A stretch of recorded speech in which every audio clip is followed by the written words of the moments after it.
87 of the Jiu-Jitsu Dummies podcast.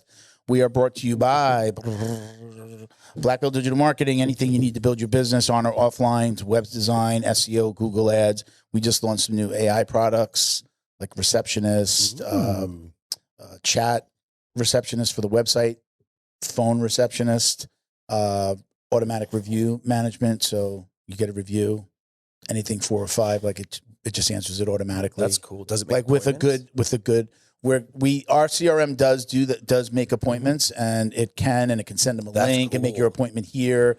Like we can, depends on how you want to use it. And then like we actually have a CRM similar to, I know you use like Go High Level as like your manager. We have that. We're just learning how to use it with the company that we There's a work lot with. going on in these CRMs, man. Oh, dude, we'll talk. And not because of Rogan whatsoever, but I started using Perplexity for like our management. They launched something called Computer.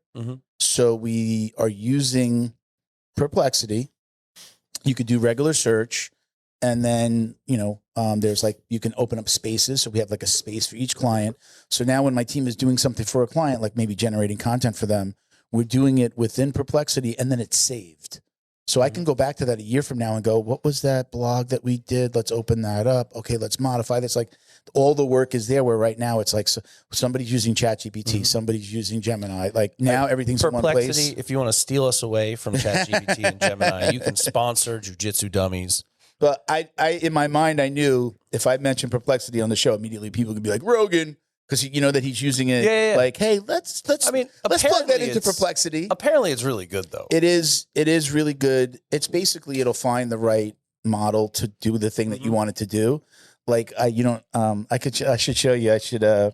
We did some posts of I took some stuff of us and we created. I was just playing with it and I wanted to create posts of us here. Let me see if I can pull it up. So I don't want to sit here forever. I could probably pick it up from my phone faster than I can from probably here. We haven't done intros yet, right? It was, yeah. That's okay. We're talking about black belt. So, I think it'll be really cool to kind of show you this stuff. Let's see. Is that one of them? Yeah. Look at that. Oh, cool. Claymation? I don't know if we could see that on the It makes me look thin. It does look like the claymation, right? So we have that one. What was that show? Celebrity Deathmatch? Yeah, there.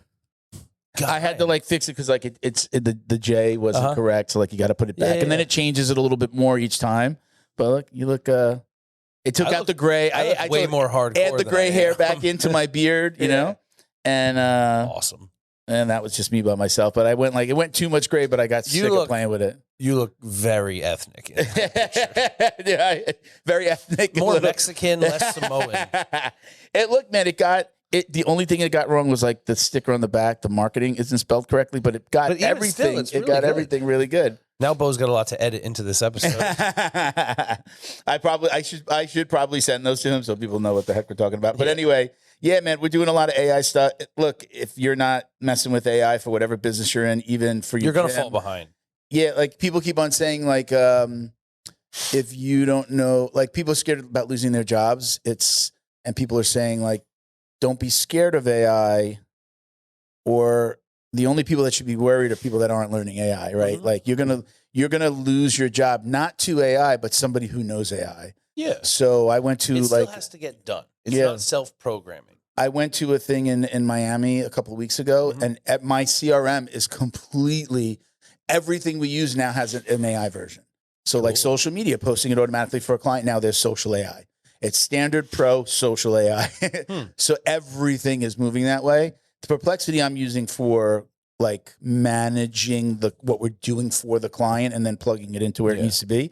But even our CRM is like saying, no, we're taking that away too. You're going to be able to do all that in here and keep all the work under the client's file, right? So it's not completely done yet. So I'm like, I needed something now. I'm using Perplexity. So that's cool. Anyway, but at Black Belt Digital Marketing, again, we do, we specialize in local marketing. So check us out at bbdigitalmarketing.com.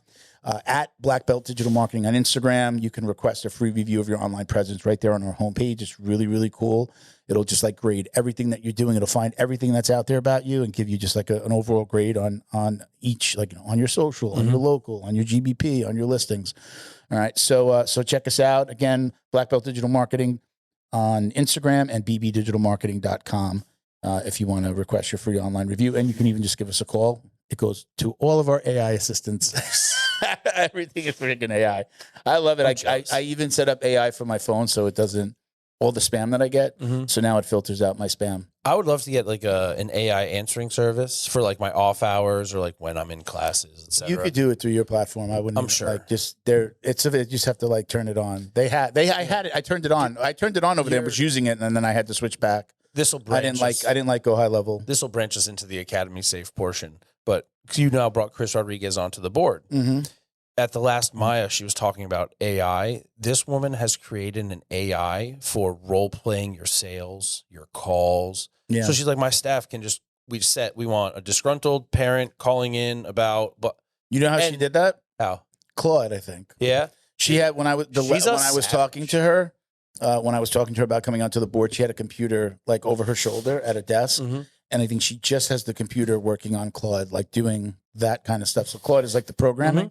And it's like you tell it what you want. You don't have to be a coder. You tell it what it wants. Yeah. I believe the overall, that's called like vibe coding now. That's what that's being called. So it's just like, you just speak it into your computer. I need this. You don't even have to type, right? Use the microphone. Yeah. And I believe that's how she did it. Or at least I'm sure she has employees doing it too. Yeah. But she literally she mentioned something and she's like, yeah, I have Claude working on this over here. And it was just, I think you can kind of see on the screen, like things moving, like it was just working on something like that she wanted to create. Chris really, really changed my outlook.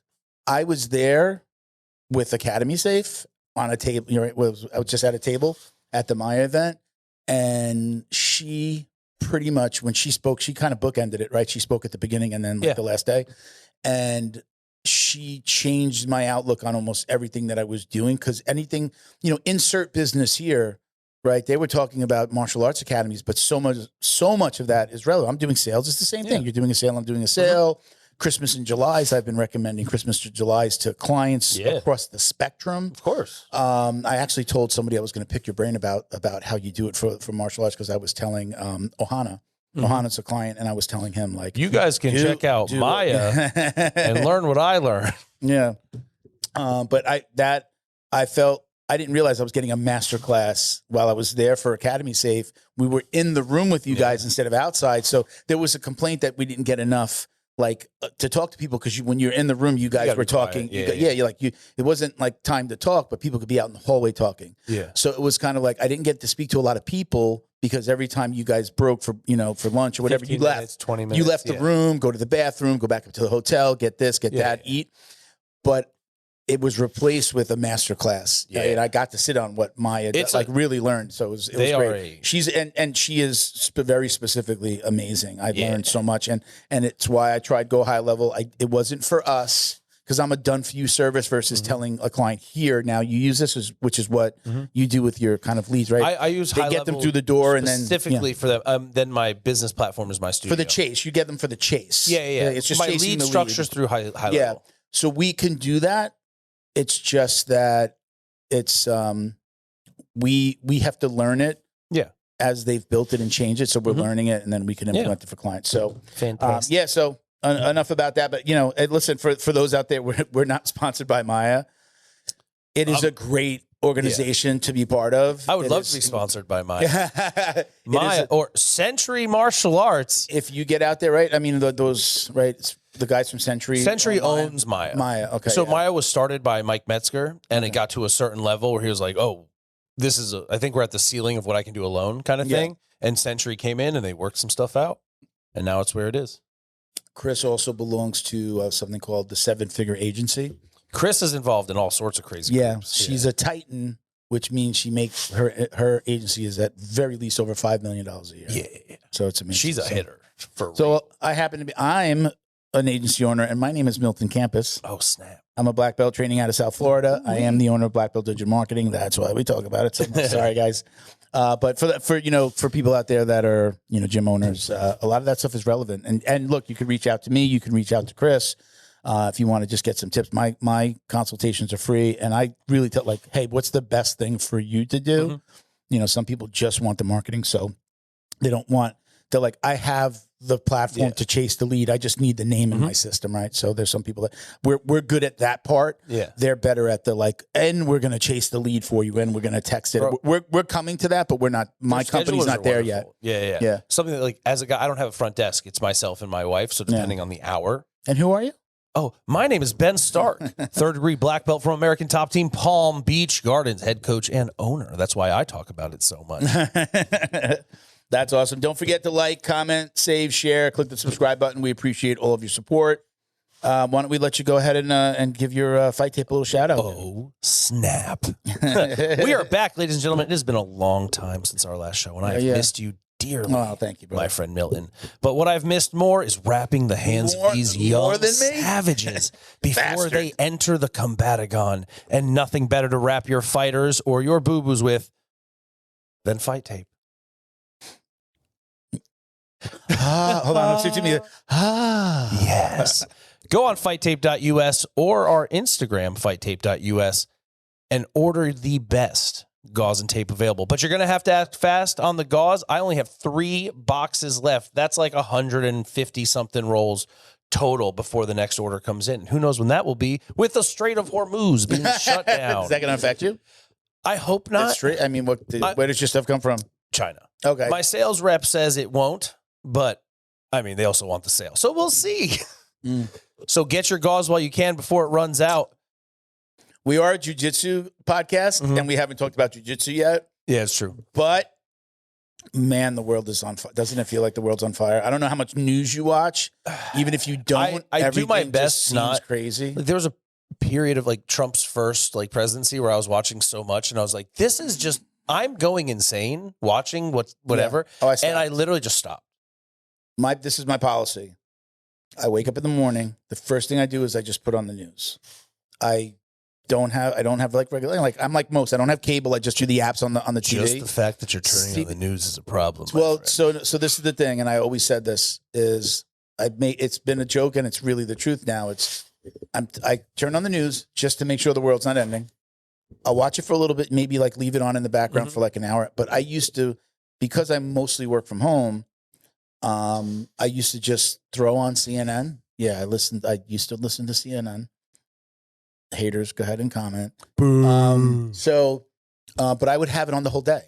I would just put it on, and then I worked at home, so it was just like I would, just throw it on and just listen to it all day, and it was like definitely like affected me, like depression wise. Like it was just like depressing to listen to that all day.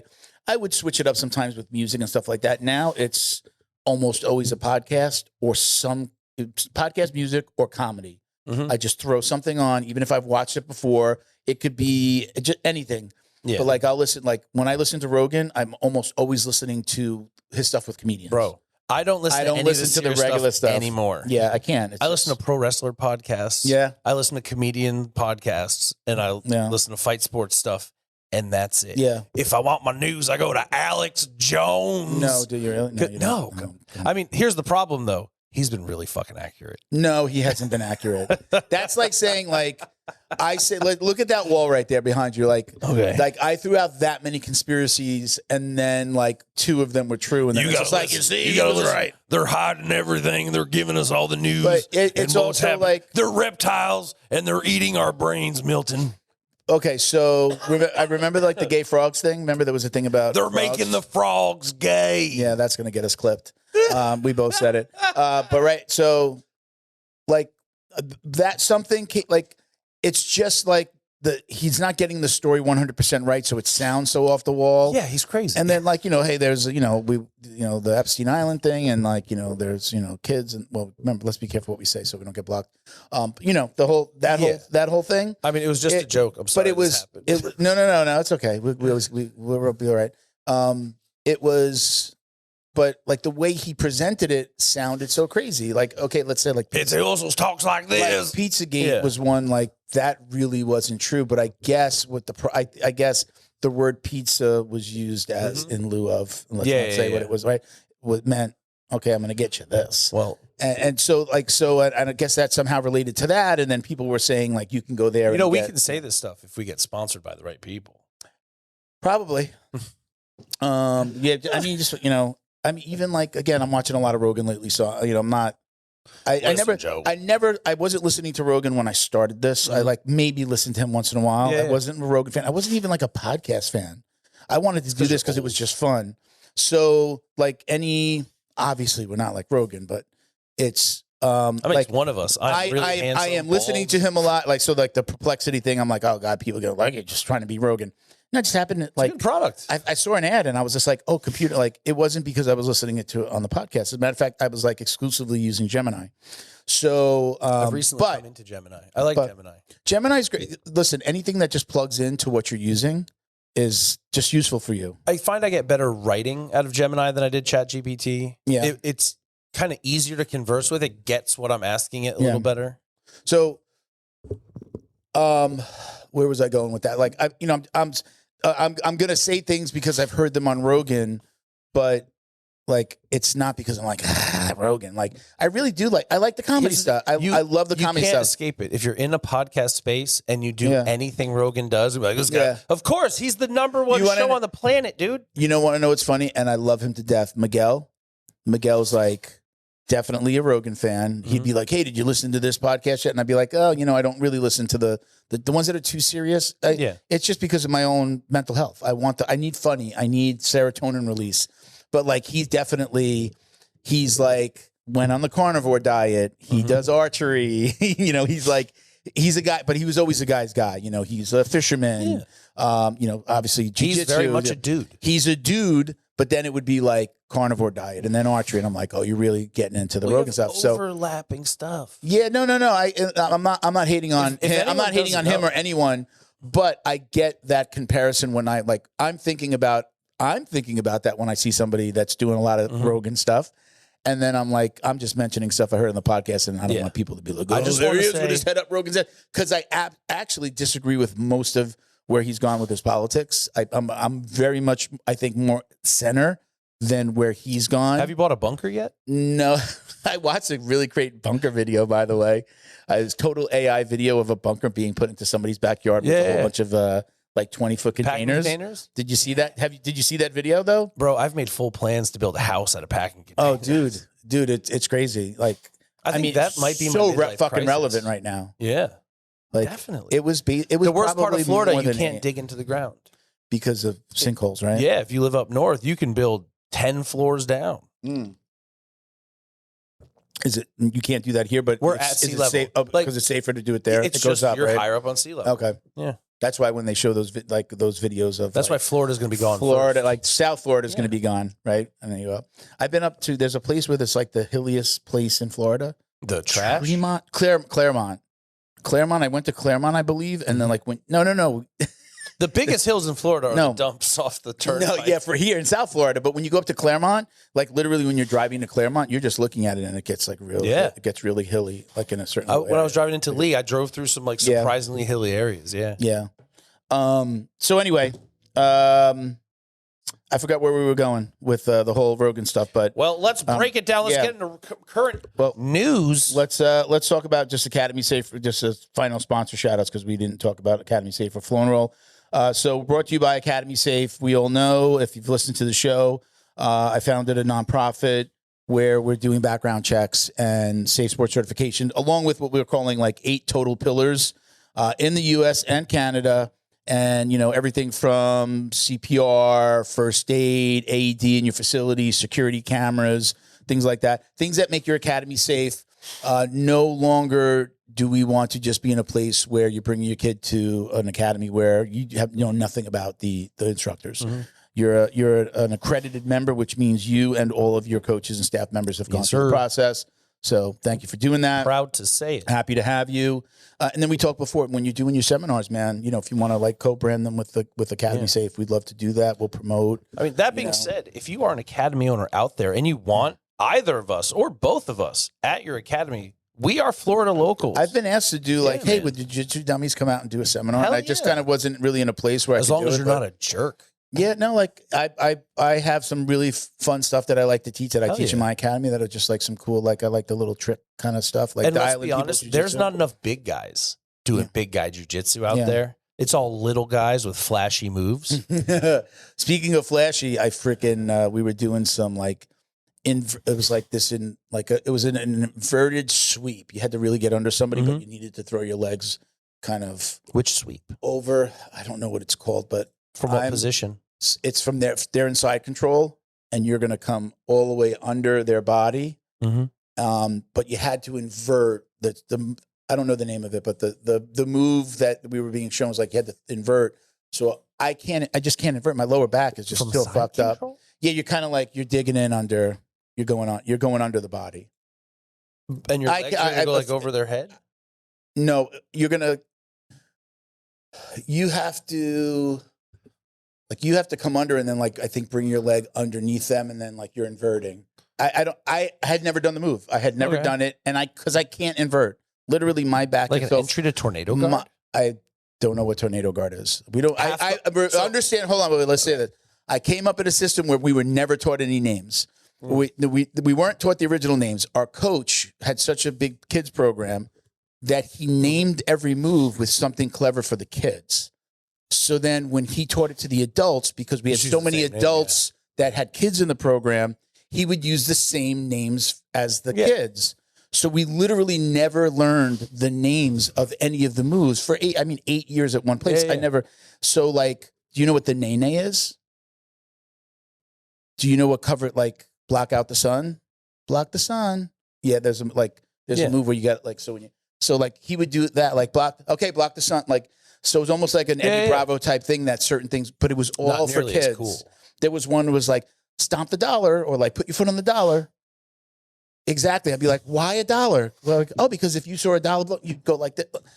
I'm like, none of these names make sense to us. So, but that was just like the jiu-jitsu that we learned. So I like when people say stuff, I'm just like, you have to show me, like explain it to me, show it to me. So I don't know names of anything. Now my new school, now I like know. Remember I was like, John Wayne sweep the other day. You were like, John Wayne sweep. And then I explained it to you and then you were like, okay, I know what you're talking about. But there's 20 freaking different names for that. You remember when Cyborg would play half guard and go upside down? So no, I never. Inverted half guard is tornado guard. Inverted half guard. So like your trapped leg would be Achilles to balls, and you're upside down. Achilles to the like. So your heel would be under their so not a butterfly. You have one foot in, not both. Yeah, half guard. Okay. Upside down, one leg underneath their crotch. Okay. It may be. It's insane. It may be something similar to what we were doing. I don't remember. It's good for small people. But so I'm working with a group of 3, another black belt and then a lower belt.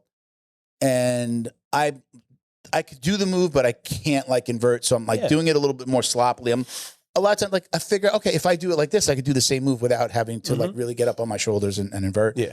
And he goes, he grabbed my leg and he goes, here. He goes, no, you got to get your leg further over.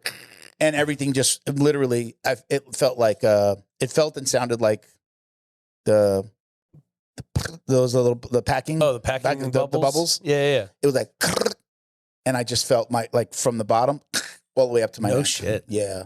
And it was just like, all right, did you just crack my back?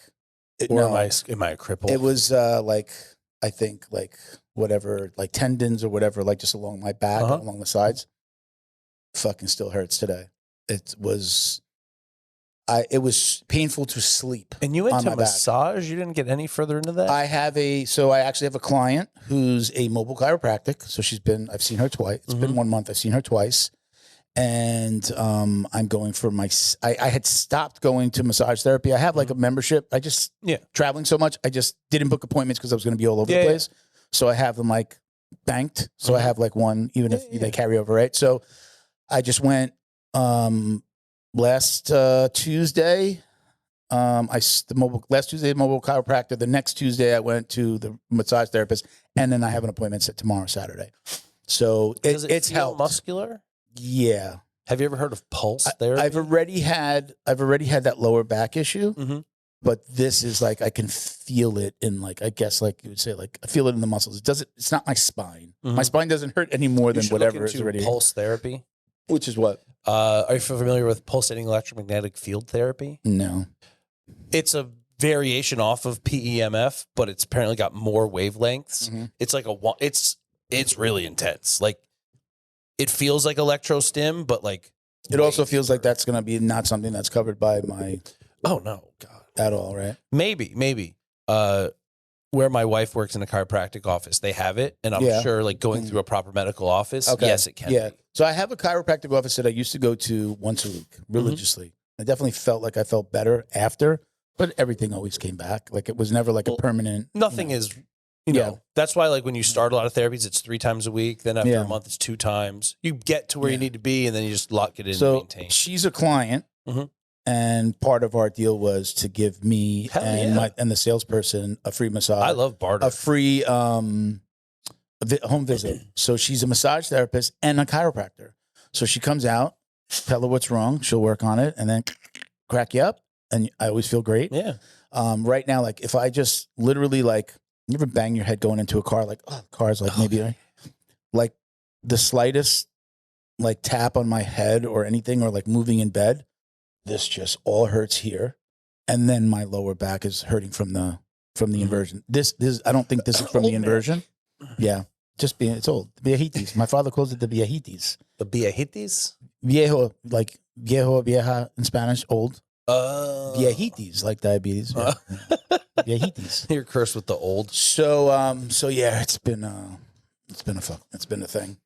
I understand. We were talking about Academy Safe. Went to your seminar. So look, so we were talking about seminars. Reach out to you. Is like your Instagram the best place to reach out to you to do like a seminar? MMA Coach Ben on Instagram. Hit me up. Hit up Jiu-Jitsu Dummies. Yeah, some magic happen. Yeah, I think that's what happened. I said, we could do it with Jiu-Jitsu Dummies, and then I said I haven't trained forever. Yeah. So I thought I was going to go back this Thursday, but I didn't. But again, hit us up. I would definitely love to do some Academy Safe, Jiu-Jitsu Dummies, seminars. We've been asked, but kind of in the beginning of Academy Safe, and I did do it. Like I did one at my. I had the guys from BJJ After 40, right? Yeah, Mike and Sheena. We did one at my place. We were trying to do some other ones too. And then I've done some stuff. I've taught at Ohana, and then they did a women's seminar. Yeah. So I've been what do you call it? Supportive. Yeah. Went out, gave stuff out. I don't know where the heck our producer is. Bo's going to flip his lid because it's not cutting. I know that it's not cutting back and forth.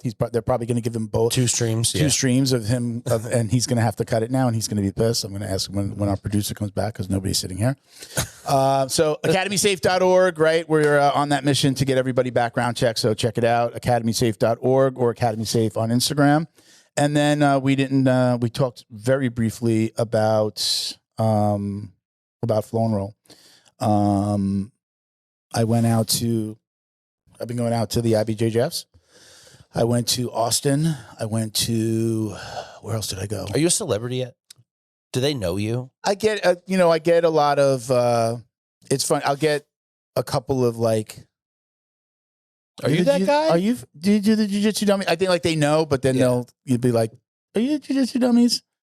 So I get that. And then a lot of times, like somebody will know me and be like, take a picture with their kid. I don't know that the kid knows the podcast. Yeah. So that happens. So I take a couple of pictures here and there. How much you charge for an autograph? Zero.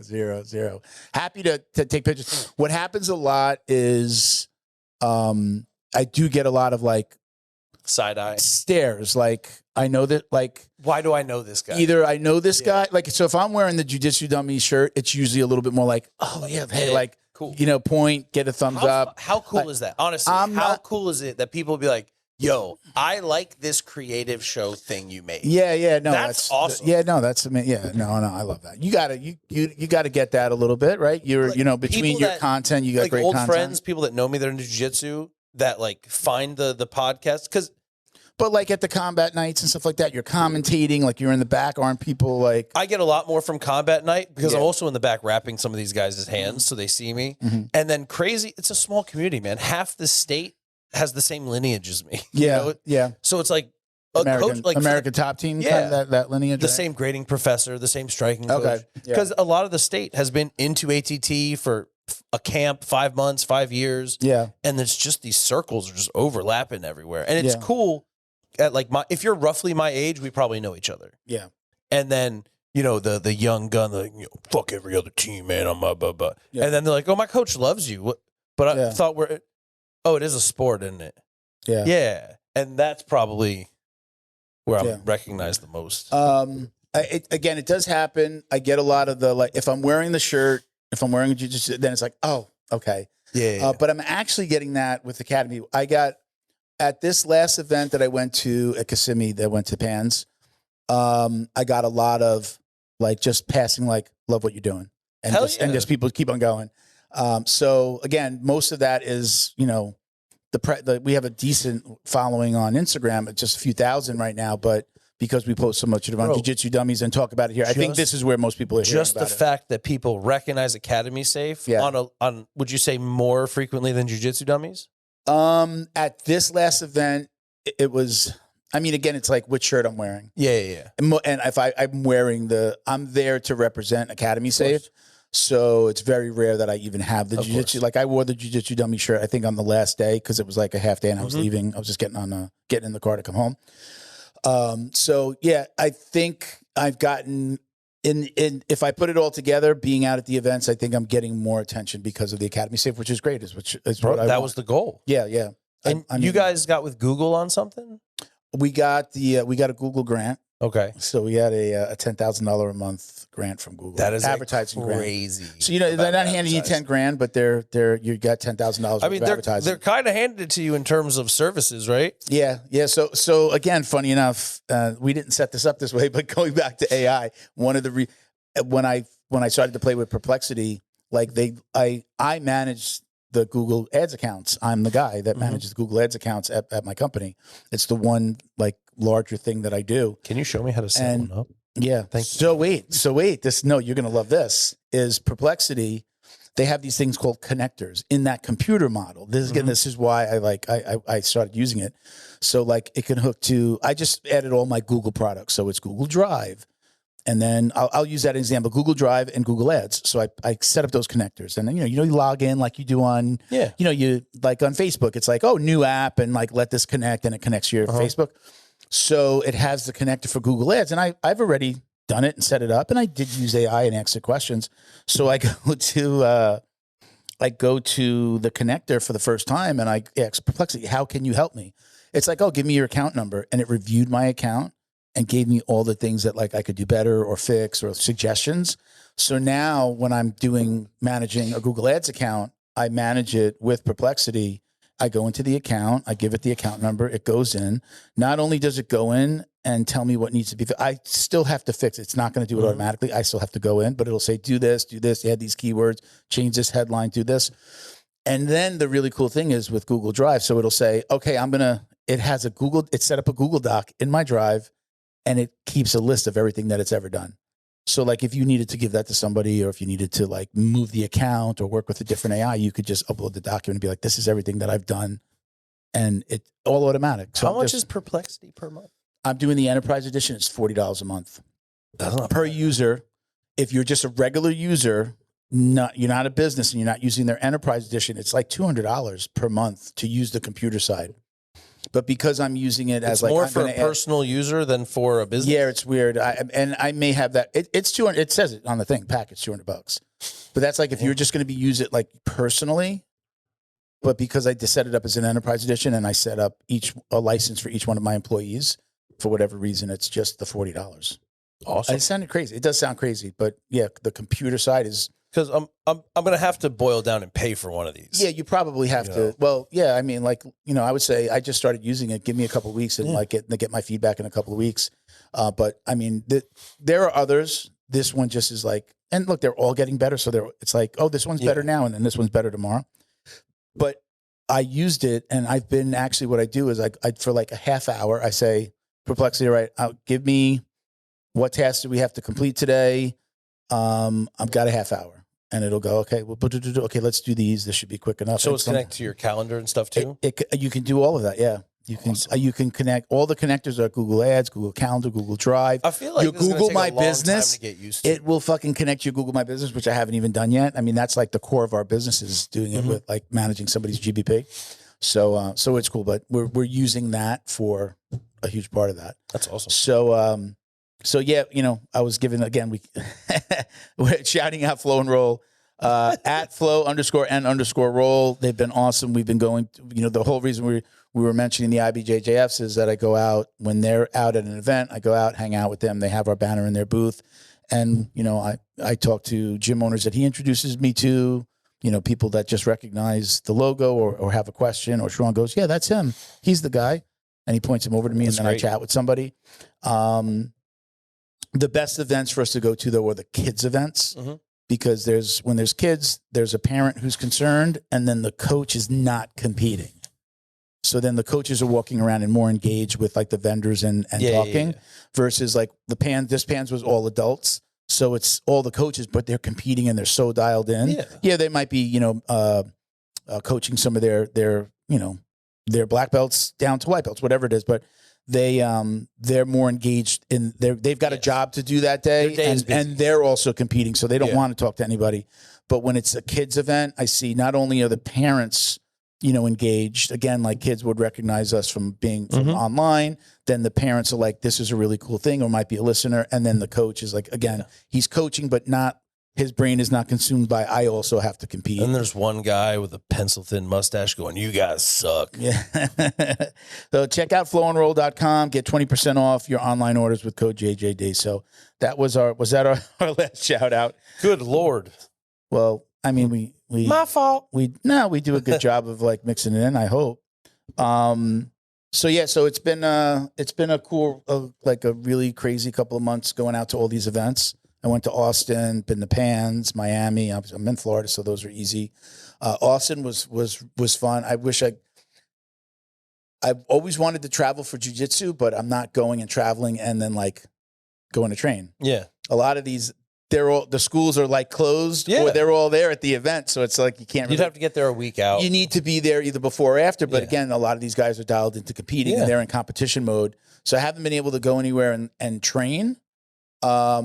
But it's been really fun, like traveling to these cities. Again, next time I go to a city, especially if it's a city, like I really want to I'm going to like go an extra day early and stay one day late so that I can actually like do some training. See a city and go do some training. Or, I mean, Austin, I'll go, yes, I want to go to the mothership. Yes, I want to go see some comedy. I didn't get to do any of that. So, and a big part of the day is like just like hanging out with Flow and Roll. So they're there from like 7 to 7 or it's like 7 to 6. I shouldn't even say I've stayed with him at the hotel. They like also like donated like, the hotel stays for me, except for Orlando. We paid.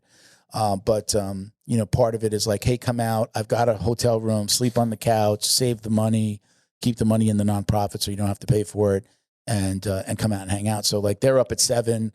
He's at the event at 8. And then, I mean, they're done usually maybe like by 6. That's not, depending like. That's a long day. That's a long day. But I've gone, so like I'll get up and work and then they'll go to the venue. I'll get up because I still have to work. I still have to manage my, the businesses. Meaning I'm not going to the venue at 7 a.m. I'll see y'all. I'm getting there before 12. Yeah. So like I'll get up. I usually get up with them, have breakfast. They go off. I sit at my computer, do my thing. And then again, I get there by 11, 12, and then I'm staying for like the 6 hours. I've eaten more acai than you could ever imagine. It's always the same vendor set up at these IBJJFs. It's so freaking. I don't eat the food at these venues because it's always like fries and shit. But the acai, this last one in Pans was right next to us, and it was just like, who's next? Like who's going to buy that? They usually give it to Sean for free because they know him. Yeah. His kid was at the last. His little boy was there, so he was just like getting free ones for them. And then I'll usually get from me, him, Sean, the workers, and like if whoever's there. I literally like 2 or 3 times a day, but no lunch, just acai. Yeah, but it's fucking. You would have had the squirts if you had too many of them. No. Don't you lie on it. Good breakfast and then acai, and then we usually go out to like somebody would take care of a dinner. But real super fun. Been like just amazing experience. Like definitely, believe it or not, have an itch to compete. Yeah. Going to these events. So hold on. I know, but I can't because of my back right now. Anyway, go ahead. I'm telling you. So I've been lucky enough to be invited to present at the Seminar Stack in August. Okay. Up in Pennsylvania. And in my questionnaire for getting on to be a presenter, they're like, would you be interested in competing? Okay, yeah. And I was like, yes, which I haven't competed since 2011. At the event, in their event. Yeah, like, so they're going to have a grappling tournament, a wrestling tournament. I think they're having a combat jiu-jitsu show at, like, to close the event out. Like, so I'm like, man, I haven't competed in jiu-jitsu since I was a blue belt. Okay. But I'm also quite old. But you compete, I mean, you didn't compete in tournaments. Yeah. But my last time competing was 2011. That's 15 years ago. Yeah. I'm an old man, dude. Yeah. But it's okay. Let's get out there. We'll do something fun. It'll give me an excuse to actually train. So you told them yes, though? I did say yes, but in the next thing, I was like, keep in mind, I'm old. This might change at any moment. I mean, so like if I'm you, I'm like, I don't know that I necessarily want to go out there and get punched in the face. Oh, no. They're not having fights. Just jiu-jitsu. Yeah. Jiu-jitsu and wrestling. Yeah. You said jiu-jitsu and wrestling. That's the side like I would stick with the I would probably stick with jiu-jitsu. Non-striking disciplines. For their health, not mine. Yeah. I would love to compete. My commitment to myself was I wanted to compete at every belt at least once. I think I did white belt once, Gianogi, blue belt. Academy Safe presents the Jiu-Jitsu Dummies Open. Yeah. Well, yeah. Well, we've talked about stuff like that with Sean. I'm learning about event insurance. Holy shit. Yeah. Yeah. How about the guys that don't have the insurance, that do it and don't have the insurance? They just roll the dice. There might be one of those happening this Sunday. That's not my event. Yeah, that is no. I know of. I could tell you right now. I know of events that are just like not doing too many. But yeah, I mean, we talked about it a little bit about doing something. But I wanted to compete at every belt. I didn't.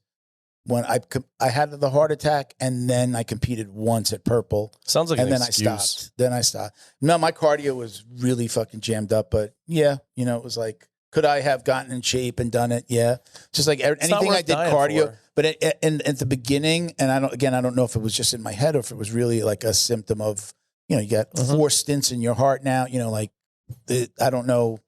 I never really discussed it with that part with the doctor, but once I had the heart attack, I competed once after that, and you could literally feel your whole body beating when again, I don't know if that was more in my head, and you feel like, am I about to have another heart attack? But I guess my stuff was more artery related, and I guess I didn't lose tissue, I didn't lose muscle, which is a big part of how bad has it been? How bad has your heart been clogged up, and you're not paying attention to it? And did you fuck with the muscle in your heart? And I did. I lost no muscle, which is they're like, you're good. You're. I think I've been my heart health is better than anyone my age that hasn't had a heart attack. So it took me a long time to feel like I got my cardio back. I can go at it at the gym. I still be I have to I also kind of know how to bring my heart rate down pretty quickly. Literally do Lamaze breathing. My first coach taught me how to do that. Yeah, I just go, and I can get my heart rate down pretty quickly. Can you go ooh when you do those breaths? No, I don't do that. Okay, just no, thank you. Smart ass. So I just never went back after purple. So I never got to do brown, but now I'm a black now you got till I die. Black twice. So I am absolutely thinking about it. I just got to get past this back and neck thing right now, and then I feel I'm planning a trip back to Mexico. Now I'm going to be honest with you. I'm going to do. Oh yeah, that would be great. I'm having all sorts of problems. Yeah. New problems or nerve same damage, old problems. Nerve damage stuff that's acting up. Same problems that it helped you with the first time. Yeah. I'm getting a lot of compression back. I'm getting sciatic, But it absolutely helped. Bro, it regrew discs in my back. Yeah, really? Not completely, but so I had comparative MRIs. I went to the same place, and it showed what you'll get in the report: minimal to moderate disc regeneration at levels XYZ. Okay. Which I've had a lot of MRIs. First time I've ever seen the words regeneration in there. So I'm my cool. father just did he did PRP. Mm-hmm. It's like using your own blood and I've had PRP. Is that stem cell? Is it putting stem cells back? Okay. If you PRP is high school baseball, Regenikine is college ball, stem cells are the pros. Okay. Right? Basically. Okay. So PRP is your blood spun separated. They take the platelets, the plasma, they add some anti-inflammatories, and they inject them into the injury. It worked for his elbow. It's great. And he just went back 2 days ago to get it done for his shoulder. I've had and it my knee They told him twice. they wouldn't do it for his doctor. Somehow told, like, I can't do it for your shoulder. Then another doctor's like, yeah, you could do it. Let me call your doctor and tell him, like, and he's like, oh yeah, we could do it. And my dad. So somebody got something wrong, but now he's going back for his shoulder. I don't know how it's gone, but he says it's he's it worked on his elbow, so he's he's really hopeful for his it's more achy because they put in more fluid. Yeah, but it works well. I had it twice in my left knee. I've had it 9 times in my back. It's good. Okay. I'm wondering if that would. I mean, I know that I need to take the Mexico trip, and I've just all these years waited for like to have a sponsor. Yeah, that could do it. And we had the guys up in Florida, but they it's U.S. The stuff and in they the can't, States it's not the they same. couldn't do it was like they injected just under the skin for me. Yeah. I get it. No, I know. Like you got to get in really deeper. So I've just been waiting for the do we get a sponsor? Does somebody want to work with us? Academy Safe or Jiu-Jitsu companies, I'm luckily connected with them pretty well. Yeah. And now you did the affiliate thing, right? So you get enough people joining that. Like I was you get early a credit. on. Yeah. So for every 5 people, I get a trip back. Really? So I've sent 7. Okay. So I got 1 sitting there and waiting, but I've been focused a lot on the business. Yeah. And I haven't really had the time to step away. So like I know that we couldn't do my lesson learned from the first time. We got hit really bad with 0 internet or social media growth. Actually, like went down a little bit. Mm-hmm. From what I realized was probably can post about it, but literally the second I can gauge it back to this. We stopped working with them, and I took their their name out of my bio. Whoop. Immediately, for 6 months, we didn't go up. No kidding. We were stagnant, lost a little bit. And the second I took them out, like literally next day, oh, look, why? Oh, we're going up for the first time ever. So I equated it to that because the internet, like say the internet gods don't like that industry. Mm-hmm. So, how do I get people to do it, but then sacrifice the internet growth? That's the problem. And again, even this gets hit. The podcast gets hit. The ongoing sponsorship where you're constantly repeating them, that's the problem. Being able to do like a documentary, or make something of it. Well, maybe that doesn't get the boost, but you're still normal stuff. So like for me, it's like it would have to be branding. Like I could wear your shirt. I can have a mug. Yeah. But I can't say the word. You can't say the words or you're going to get blocked. You're biting off your nose to spite your face as the advertiser because people aren't going to see you. Yeah. So like one of the things that we wind up getting hit, like we do run Google ads for the podcast. So that gets blocked when we say the wrong things. The ads? The ads are outbound ads. No kidding. They won't show the ad. It won't show the podcast. Yeah. No. So no so bueno. So that's the issue. So when that happens, we have a problem. So I would love to do it. I would, I know that I need it. I know that it'll happen. It's either going to happen that business gets really, really good and I have the money to do it, or I do something like that where I can get people. Yeah. Get affiliates. I can make some introductions for you. Yeah, do it. I'll help you meet a guy. You know what I'm saying? Meet a guy. Do it. I mean, I don't want to sacrifice the show to do it, but again, so we talk to plenty of people. It's true. Now let's jump back to IBJJF and stuff. When you're looking at like what you're seeing there, like, are you finding that like the current state of jiu-jitsu in like a gi versus no gi kind of scenario, like that no gi appears to be like really taking over the scene? I don't think so. No, I don't get that feeling at all from being out at the events or from just being in jiu-jitsu period. I think that they've, it's almost like, I don't want to say fake news, but there was this whole clash. Fake right? News. There's this whole clash, but I know, definitely like older guys love the gi because they can control the pace. I've loved like the gi so much more since passing 35. Why? Personally, like my view is jiu-jitsu is my art. martial arts are my art. I can't draw, I can't paint, I can't sing. And I have more ways to express myself with more tools using the kimono. I've heard you sing. Okay. Well, you're a better rapper than a singer, probably. I'm really good at death metal, bro.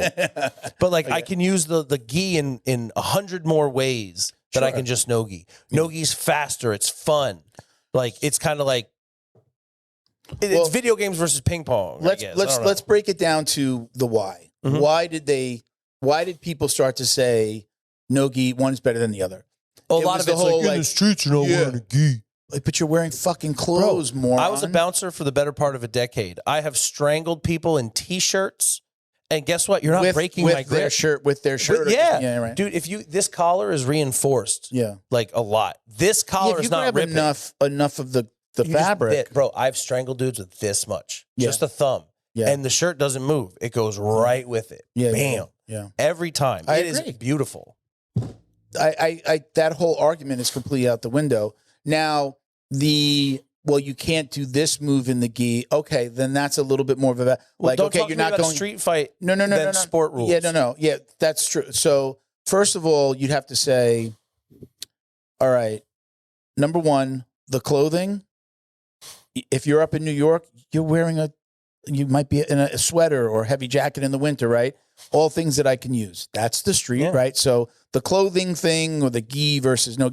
In no-gi, I can't grab anything. How is that like the street? Yeah. So that argument, completely dead. That's a non-starter, right? I taught a bunch of military guys. We rolled in APCs. Guess what's just like a G? What's the APC? That's their uniform. Okay. Like, what even worse, they have zippers. So you can strangle them with zippers. Yeah. It's great. Yeah. So then the argument that, in the gi, you're not doing like a lot of leg stuff. Okay. A little bit more valid, but I mean, you're okay. All right. So, I still do plenty of it. Yeah. That side with heel hooks and reaping and things like that. Right. So that's okay. I can understand that side. That's a more valid argument, but I don't think that, yes, more people are doing no-gi. As a matter of fact, it's funny because in just the month that I've been out, our no-gi program, they've really been pushing it on like Tuesdays and Fridays. Mm-hmm. So it's like, wow, the class went from like 7-8 people to like there's 15, 20 people in the class. So like we're all like applauding it, like, yeah, let's keep on getting this going. But the gi classes aren't any less full. Yeah. It blows my mind when people are like, I only do this. Bro, do you like grappling? You can do more grappling. I want to do, I just want to do it in anything. Now, my thing is the amount of times that I train was almost always like, I want to train on a Monday, I want to work out on a Tuesday, and I want to go back into the gym on a Wednesday. And it just so happened that was a schedule. In my old school, when I was going, 3 to 5 days a week, and I was doing that much training, sometimes 6, 7, because they were open really 7 days a week. We had open mats on the weekend. 6, 7. Everybody does that. So I was, I trained a ton, and I didn't take a lot of days off, and I did a lot more no-gi. The problem was the coach didn't have a great leg game because he was a gi guy and didn't teach us anything more than we were really learning in the gi. Yeah. We didn't really learn heel hooks. We didn't learn anything fancy. He had a bad back, so we really learned, I did a lot of lockdown, was like Lockdown's money, though. Lockdown's great. Lockdown, you can slow down, you can slow the pace down. Lockdown has great sweeps and submissions. So I love that game. His game became my game. But because I also had a bad back, it was without knowing it in the moments, I was able. His game was a good game for me as well. Here's a thought that I've had recently. Do you think that it's easier to program for no-gi than for gi? Program, what is that? Program, run a curriculum, define create your product as a school owner, business owner, coach, because there's so much less versatility that it's easier to program for, and thusly getting arguably less experienced people as leaders. I think, man, you're talking almost like, I almost want to say you want to say the word ecological in there somewhere without saying it. No. But because I think that ecological approach of playing games and being I'm not going to teach you the very specific and where you need to put your foot in your hand and be as technical with it. I'm going to let you kind of figure it out yourself playing this game, what works for you. Kind of what I was saying before when I was doing that. I was trying to figure it out for myself when I hurt my back. I was trying to figure out what works for me. I've always known from my first school, I had a 400-pound training partner. Good Lord. We were a small school. Sometimes it was the coach and me and him. And those classes were great because we would do it was 2-hour class, basics and then advanced. People could come, right? You can come at the beginning of either class. Yeah. Most people came and did the 2 hours. But when we were small, it was the three of us. My coach was 265. I was like 220. This guy's 400 pounds. He couldn't do a triangle. He would do, I mean, I knew just get him on his back and that's it. I would be able to dominate, right? But we would work on a move, on a sweep, and we would work with him. No one was embarrassed. I loved doing it because I'm still doing jiu-jitsu, learning how to teach as well in the moment. That didn't click till later. I'm learning how to work with somebody who can't do it the traditional way. So figuring it out, like almost like playing chess, like putting the chess piece and then go, wait, move that back. And we would work with him and figure it out and be like, oh shit, that's how we do it for you. Okay, so now let's practice that, right? So I had a ton of fun doing that. Yeah. But we did that in gi and no gi, right? It wasn't like one was better than the other. You know, I don't know. I don't see what other people are seeing. I think the people that are yapping about it, you know, from the ecological and no gi is better than gi and joke about being in the pajamas, that's all fine and dandy. Yeah. Great. You know what? If you're an MMA gym and me, Drew, I'm an MMA gym. My boy Drew, A&M, right? I literally showed up at an open mat. Me and Miguel, I think I was with Miguel. We showed up in our gis on a Saturday open mat, and everybody was looking at us and we're like, "Who are these nerds?" But I had been to his open mats before where it was no gi, and then it was kind of like you can come as you are. But then that time it was no gi. Dude, he touts himself as being like because I tout our school as being the gi, the stacked gi open mat on a Sunday, and he's like, yeah, and we're the I know that, and we're the no gi place to go. And I actually tell, like, especially young killers, like the young guys who could like use a little bit, like they want to be in a room where they're not the best guy in the room, where right now they might be the best. Like go to A&M, or honestly, come to my school on a Sunday. There are some like coaches and owners of other schools that come there. They're like, my coaches are really, really friendly with all the schools in the area. So it's been a great place for the open mat and people to come in. It's a little unnerving as a coach or a black belt. Hold on 1 second. I'm is this automatically cutting back and forth between anything? Okay, I was like, Bo's gonna kill me. All right, cool. I'm sorry. Go ahead. Sick setup. But like, as a black belt who travels around relatively frequently, stopping into gyms can be a little nerve wracking. Because maybe not so much for you as a hobbyist. No. It always feels uncomfortable. Yeah, super uncomfortable. Because I got a story about it. I'll tell you when 25 years into like how I was taught how to do things and how I do things, and then I show up and I'm like, is how I do things the right way to do things here, or am I going to like cause beef? Because also as a big guy, like my normal level of pressure. I hear this when people visit my gym. The normal level of a pressure applied in my gym, like shoulder pressure, like etc., is more. It doesn't seem like American much to me. Top team guys are known for pressure because that was Laborio's game, right? Yeah. Am I Carlson. wrong? Right? It's old school Carlson. Yeah. If it hurts, you will do what I want you to do. Yeah. Period. So like in my room, that level of pressure. What is your shirt? Pain equals compliance. Pain equals compliance. Yep. Hell I almost wore that shirt today. Great shirt. By the way. Shirt. Not great when you're trying to sell a membership to a parent, but great shirt. Be careful what you wear. Yeah. But so like you guys are known American Top Team, especially like in the geek community. Carlson lineage is known as being a crusher. And then again, you guys, what I was going to say before was like the MMA side. If you have an MMA component, you're going to have more guys if they're coming in because they want to get in the cage, amateur or pros. You just wind up with a bigger no-gi base. Like I had that realization a couple weeks ago. I was like, man, my gi class is only like 10, but my no-gi class is like 30. As an academy owner, you work hard to build trust with your students, their parents, and your community. But trust isn't something you claim, it's something you prove and earn. That's where Academy Safe comes in. We help academies like yours stand out with verified safety standards. Background checks for all staff, U.S. Center for Safe Sport certification, concussion training, defibrillators on site, CPR, first aid and AED certification, security cameras, rank and lineage checks, and verification of business insurance. Join the trusted martial arts registry that's redefining safety throughout North America. Lead by example. Show parents you're accredited with Academy Safe. Special thank you to the crew over at Flow and Roll for all their support. Flow and Roll is renowned for their incredible no-gi rash guards, shorts, and leggings. Flow and Roll has quickly become the premier custom apparel provider for academies big and small throughout the United States. Reach out today to discuss your custom order and ask about their incredible pre-order program. You can send an email to flowandroll@gmail.com or visit their Instagram at flow_n_roll and shoot them a direct message. And yes, they can create an awesome custom gi for your academy as well.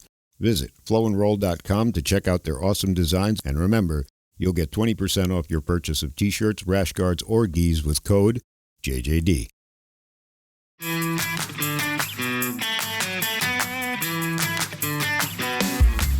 Is your business getting lost online?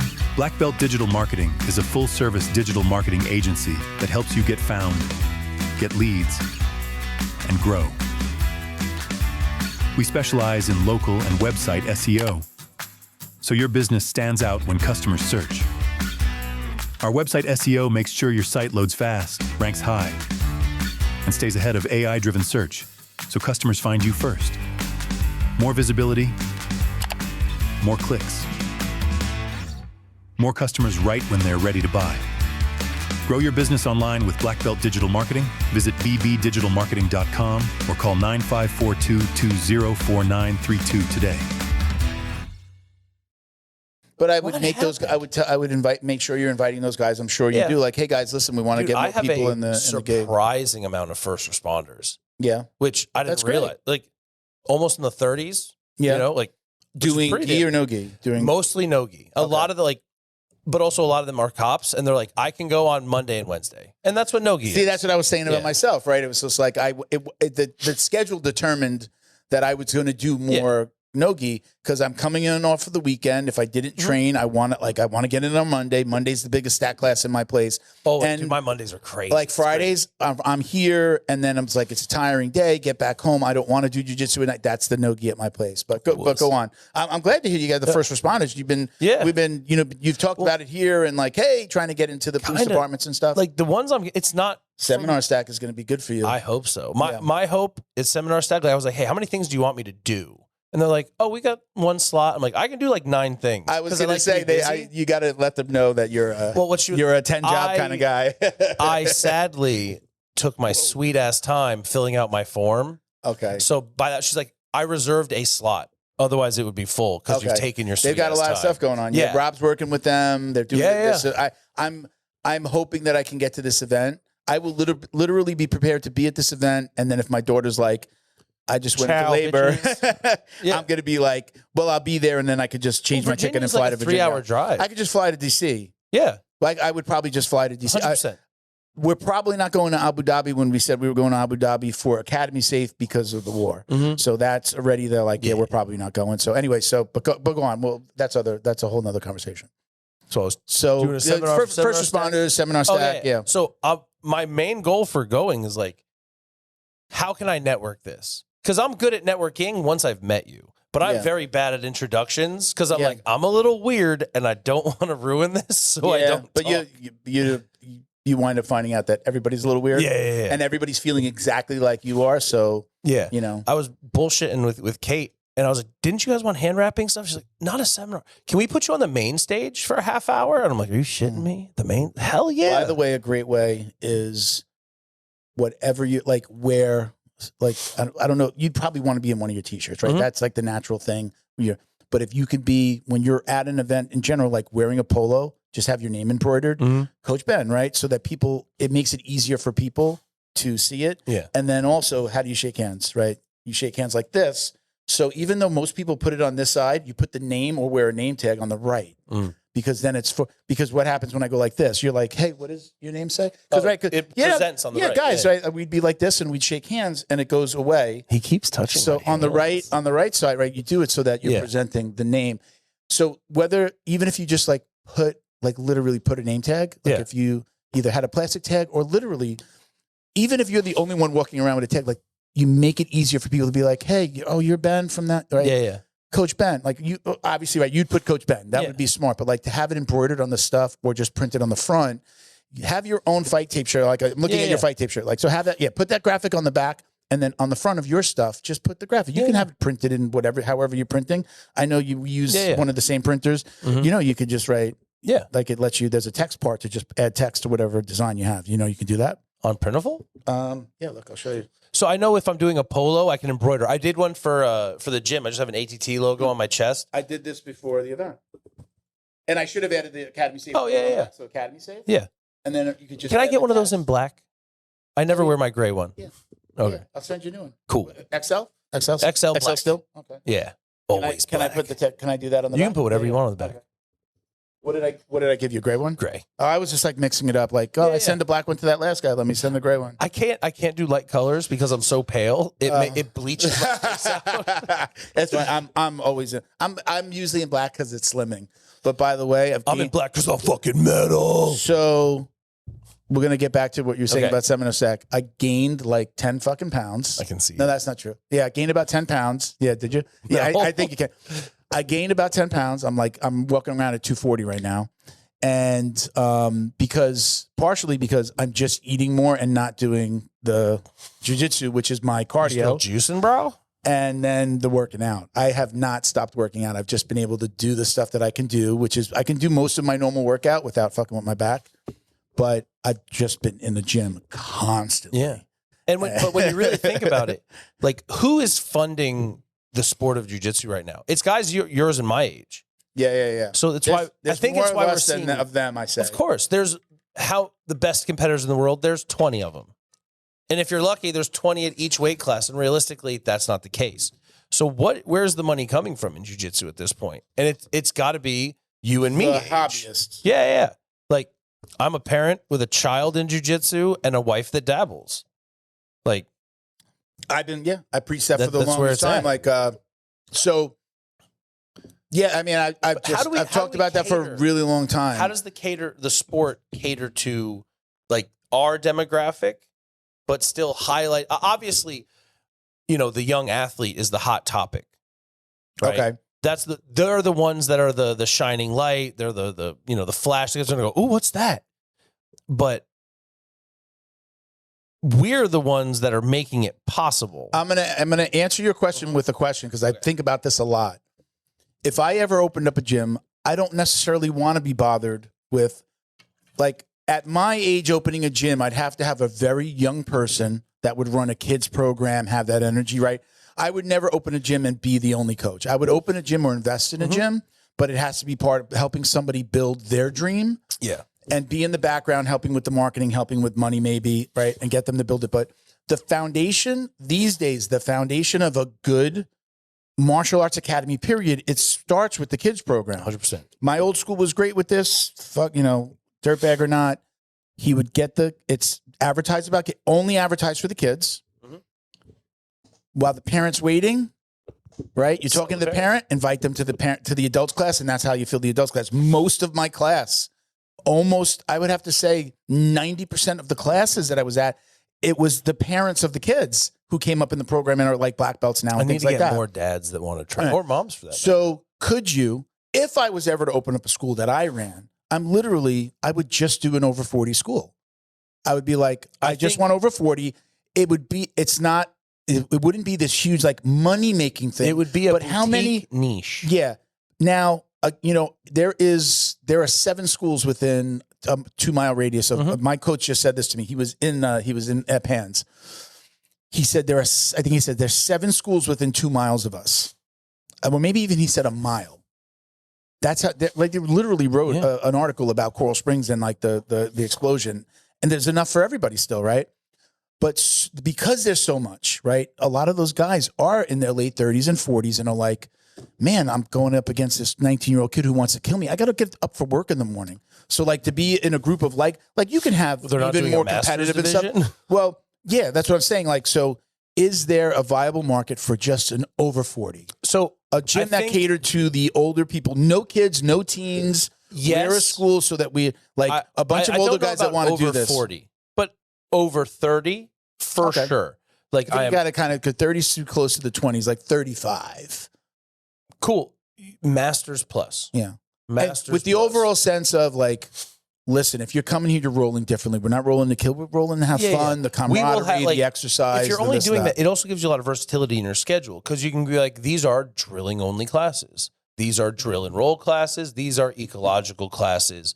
Then we have fitness classes, and you can be very adjusted with. Do you think? And you own a school. If you just turned your school, if you got rid of all of your kids, I mean, you'd have to market 40 plus. Not enough. Not a chance. Not enough people right now. Yeah. But if that was your only marketing and you were getting those guys in, so one, I think you would have a very high turnover rate.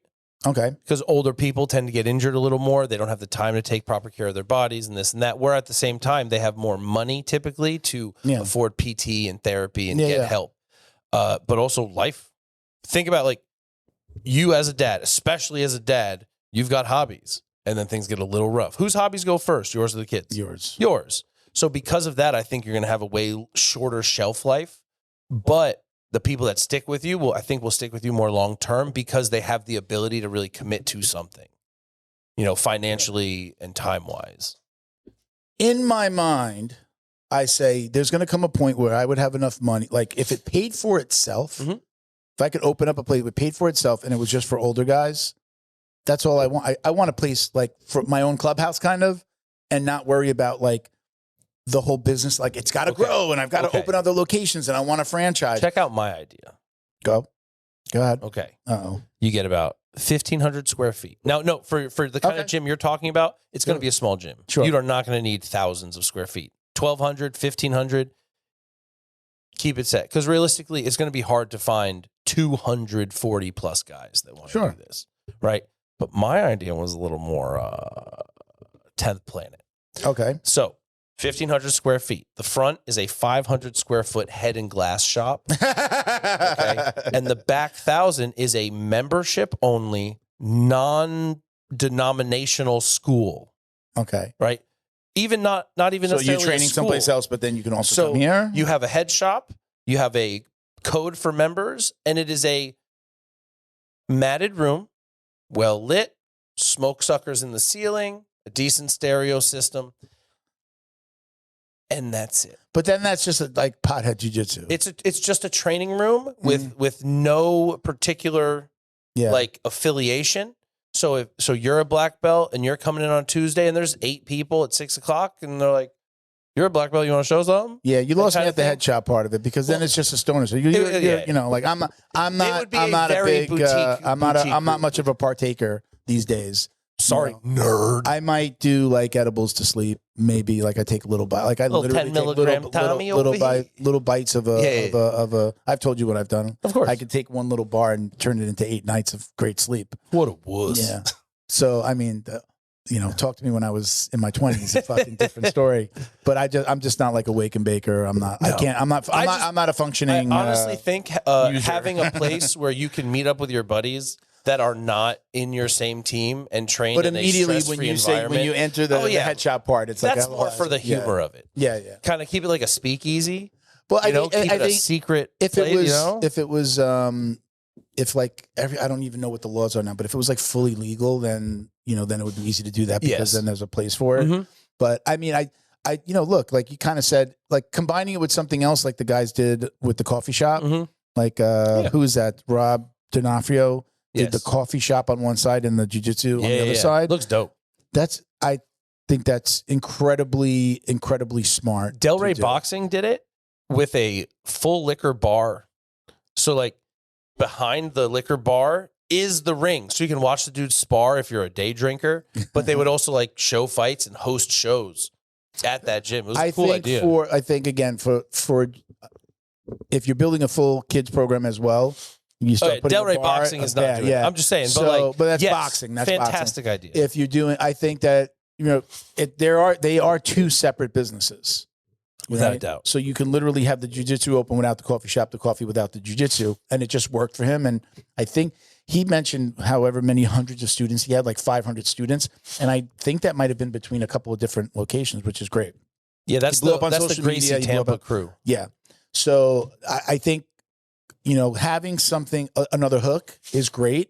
Something where parent, like, because, I'm always preaching now, like, don't leave your kids alone. Yeah. So like jiu-jitsu's on one side and you can go have a coffee, literally sit in a quote unquote Starbucks, while your kid's doing, so you're not leaving them alone, but you can go and do your thing, which I can have a coffee, I can do some work, I can get a sandwich. Right. So having seating space. I think that's smart. I'm waiting. Oh, let me tell you like this. I had a long conversation with Flow and Roll, Sean from Flow and Roll, about could we do this? There are definitely small jiu-jitsu academies out there, martial arts academies, period, that just don't have the money to do the marketing or the understanding the money. Could we partner? I don't want to say take as a commission. Black Belt Digital Marketing? As Black Belt Digital Marketing, partner with these people. Could I have Flow and Roll involved? And could we be like, hey, we have this package. Here's your gear. Here's this. We're not looking to take anything away. We want to give you spectacular deals. Or, would you partner? Could I partner? Then again, partner, ownership, then you're investing money without getting anything back. What do you want from the small gym? I'm just saying, I want to help. I really legitimately want to help that small guy. But are we saying get his product off the ground, get his gym off the ground? Like how to?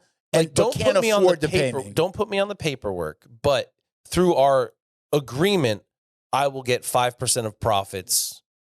But I will also run all of your marketing on a high end level. I will get your leads in, feed them to you, the door, and you'll get a special wholesale discount on gear through Flow and Roll.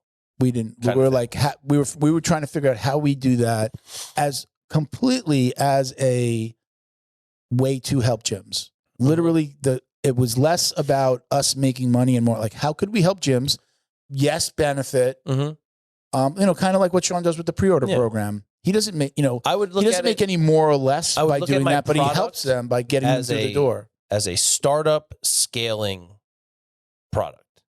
You're a small gym, you're just starting out, you don't know how to properly market yourself. We can market for you, we can teach you how to market, and we can help you get your gear designed, delivered, and keep everything at a high quality. And then at what point do you get, like, you back out? Okay, you've built your business, we back out, you're taking it, like, I don't want to take over somebody's business, and I don't want somebody to feel like we're taking over realistically, their business, a lot of people would be just more than happy to give you a percentage of their profit if you can fill their room. Yeah, sure. Wait, if I give you 5% of what I make, you can get me to a level where I'm making a lot. Yes, and I'll continue giving you that 5% because I will continue growing. The problem would happen when people aren't coming in. Like, I was at a Maya convention like 2 weeks ago, and I was standing outside talking with some folks, and they were talking about what marketing companies they had used. I've only ever used Chris, right? And the first 2 years were fantastic.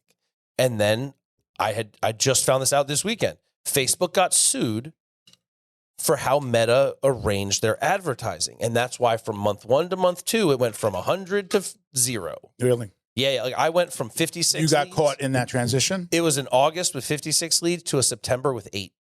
Okay. Not appointments, leads. Has that turned around? It's starting working its way back up. But when that happened, every marketing company took a dump. Everyone. I'm listening to these guys talk about 10, 12 different marketing companies by name and how horrible it has been. Yeah.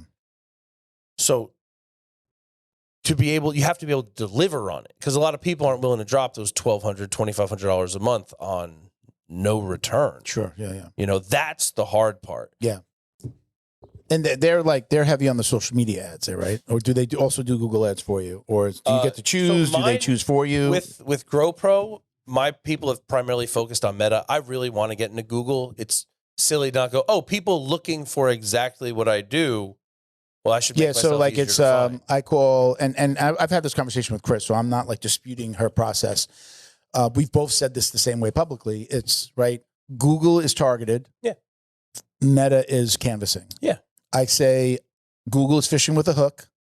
Here's the hook with the bait on it. This is, I like worms. I want jiu-jitsu. That's what's on the hook. Mm-hmm. And on the other side, it's probably you're going to get the mom. Like, again, my old school discipline. Yeah. My old school only did social media ads targeting women, targeting the moms. Like you can target that deep. When for us, we're like for my that works, right? So it's you're canvassing, you're throwing a wider net. A mom coming across that going, like you just said, like, oh yeah, little Billy, he's getting bullied at school. Maybe this is a good thing for him, right? So that people have to understand the difference. So you're going to get a higher intent individual from Google. Yeah. Now for me, even though we're named Black Belt Digital Marketing, we do most of our marketing. Most of our clients are referrals, and they're not from the martial arts, but they're not the martial arts world. We're getting doctors, dentists, electricians, plumbers, service-based industries who can turn on what we call local service ads, which is paid phone calls from Google. Mm-hmm. So that's where we primarily work. We have academies. Mm-hmm. I discount my program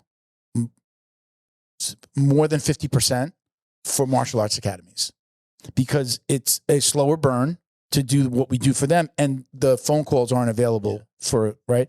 If we have to bring it low enough so that we can let them take that difference and potentially run it as Google ads. I like smart campaigns because they're banner ads. Again, a little bit different. It's like you're targeting people who have searched for jiu-jitsu. Same thing. You could do this with Facebook ads, but right, you're also going to canvas for the mom. So we do banner ads. It's part of their banner ad, the Google's banner ad system. So like you might see the thumbnail for a jiu-jitsu academy in the feed on YouTube, right? They do it on YouTube. The little ads that you get in your email, if you don't have a paid email system with Gmail, you just have their free. It would say like I have my personal open that I don't, so it'll be under like promotions, and you're getting a little ad in your email that we're hitting that email box too with that. So that person would have had to like jiu-jitsu near me, boom, they're probably going to get an email later that day with the Google little banner. Really? Yeah, just like your promotion section, like, right? This is the promotion section of my email. Oh, some of these are just, I'm getting targeted because of something else I did, right? So, yeah. So it's different. Yeah. It's a different methodology. You've done something, now I'm going to see your ad. So you searching for jiu-jitsu versus put you on some kind of advertising mailing list? Yeah, they're going to, Google knows what you search for, so it's going to target. They're selling their target. It's called retargeting. Yeah. Retargeting and remarketing. Google calls it retargeting. Facebook calls it remarketing. Mm-hmm. Same shit. Yeah. You search for something, it's the whole it's going to pop up. And like these days, right, we think about, I say 1-800-mattresses, and all of a sudden I'm going to see every freaking mattress company come up now on my phone today, right? That's the target, right? It's like it knows you're looking for this. Invisible holster. I told somebody this story the other day. I was watching a comedian on Rogan. He's a funny comedian. Never searched him. Never watched one of his specials ever in my life. I'm on my TV. The default when I turn on my television, because I'm watching it through the YouTube app. My default is the Samsung TV, right? So that window comes up, and I look down. And there were 2 specials from that guy on 2 different channels. Do you remember his name? I've never. He's a comedian. He's like one of Rogan's close friends from when they literally like started at the same place. I can't remember his name. Wears glasses. Yeah. Finn. What? Greg Fitzsimmons. Fitzsimmons. Yeah. Never searched him. Don't think I've ever watched any of. Boom. There's Greg Fitzsimmons because he was just on the other day. So you remember? Right? Boom. Oh, he's in my. That's who it was. Greg Fitzsimmons is now. I see 2 of his specials on 2 different channels. I think like one of them was on Prime and one was something else. And I'm like, I've never searched for him. Why is that coming up? Because it just heard me, or it knows I just watched it. So that's the way. That's the way everything. Whether it was my phone or the TV going, oh, you just watched a whole Fitzsimmons thing on YouTube. Well, here's some more Greg Fitzsimmons, right? Guy's funny. I just don't think I've ever searched him or watched the show. Yeah. But I see a comedian and I watch it on Rogan. So just think of that with everything that we do, right? If you search it, you're going to get targeted. True. Right? Or because it knows what you follow, right? Where we see it on Instagram and Facebook. So it's just a style. So most of the time we turn on smart campaigns, AI driven, a little bit easier to manage, and I send the traffic to their Google business profile most of the time. So you can choose where to send it. I can send it to your website, your homepage, a page on your site, a sign up form, or your Google business profile. We should I talk do about it there this later. Because I need to know these things and like write it down. Yeah, without a doubt. I mean, there's tons of people out there that, I think that we have people that are going to open gyms in the future, and right. There's just different ways to do it. Black belt digital marketing. Man, I don't even know. To be honest, though, I don't even know what this is going to look like in a few months. And I'm going to tell you. I know we're going to be here, but it's going to completely change how we do it. I'm going to go back to postcarding. Go old school. Absolutely. The internet's been way too inconsistent. Always do it 3 times to the same addresses.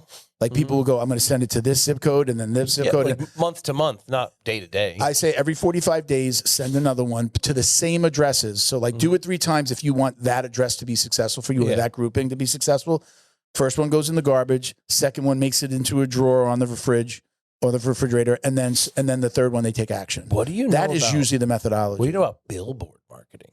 There's a billboard a mile from me that's facing the direction of my gym, and I'm like, oh, it'd be perfect. Yeah. Because it's across from a Publix. Yes. It's like 70,000 drive-bys a day. Yes. And they're a lot less expensive than you think. They are identical to what I spend right now.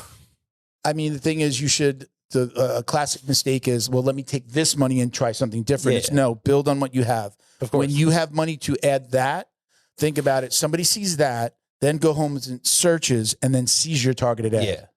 That's the goal. Versus you have no ads online.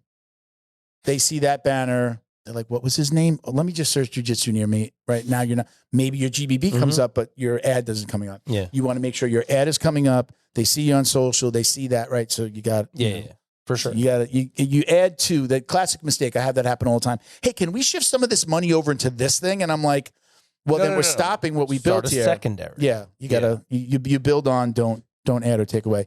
You started to change the subject. I'm sorry. Go ahead. I was going to get into like how people are still bitching about, is it self-defense? Is it sports? Is it bullshit in terms of grappling and jiu-jitsu? So what do you, we've talked in the past about like the 4, people say there's 3 different, or there's 2 different types of jiu-jitsu. Most people think the sport and then the self-defense. Yeah. I think that, what did we go to 3 or even 4?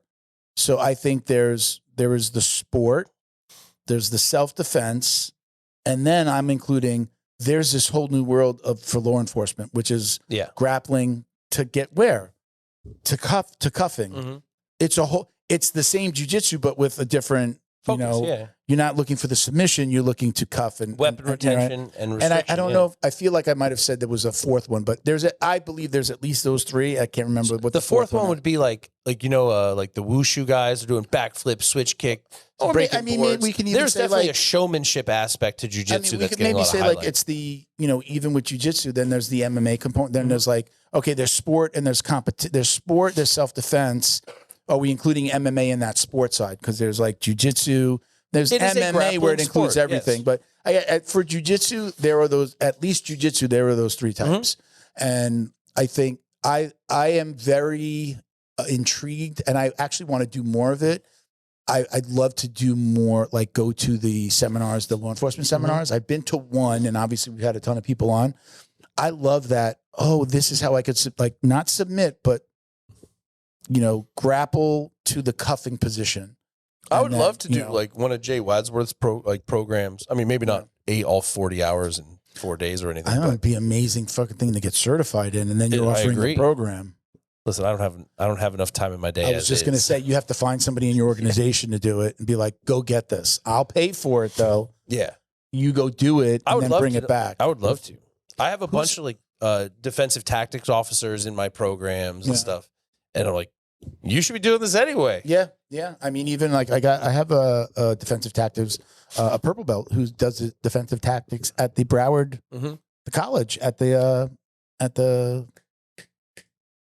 where academy. They teach, the academy. I'm always searching for words.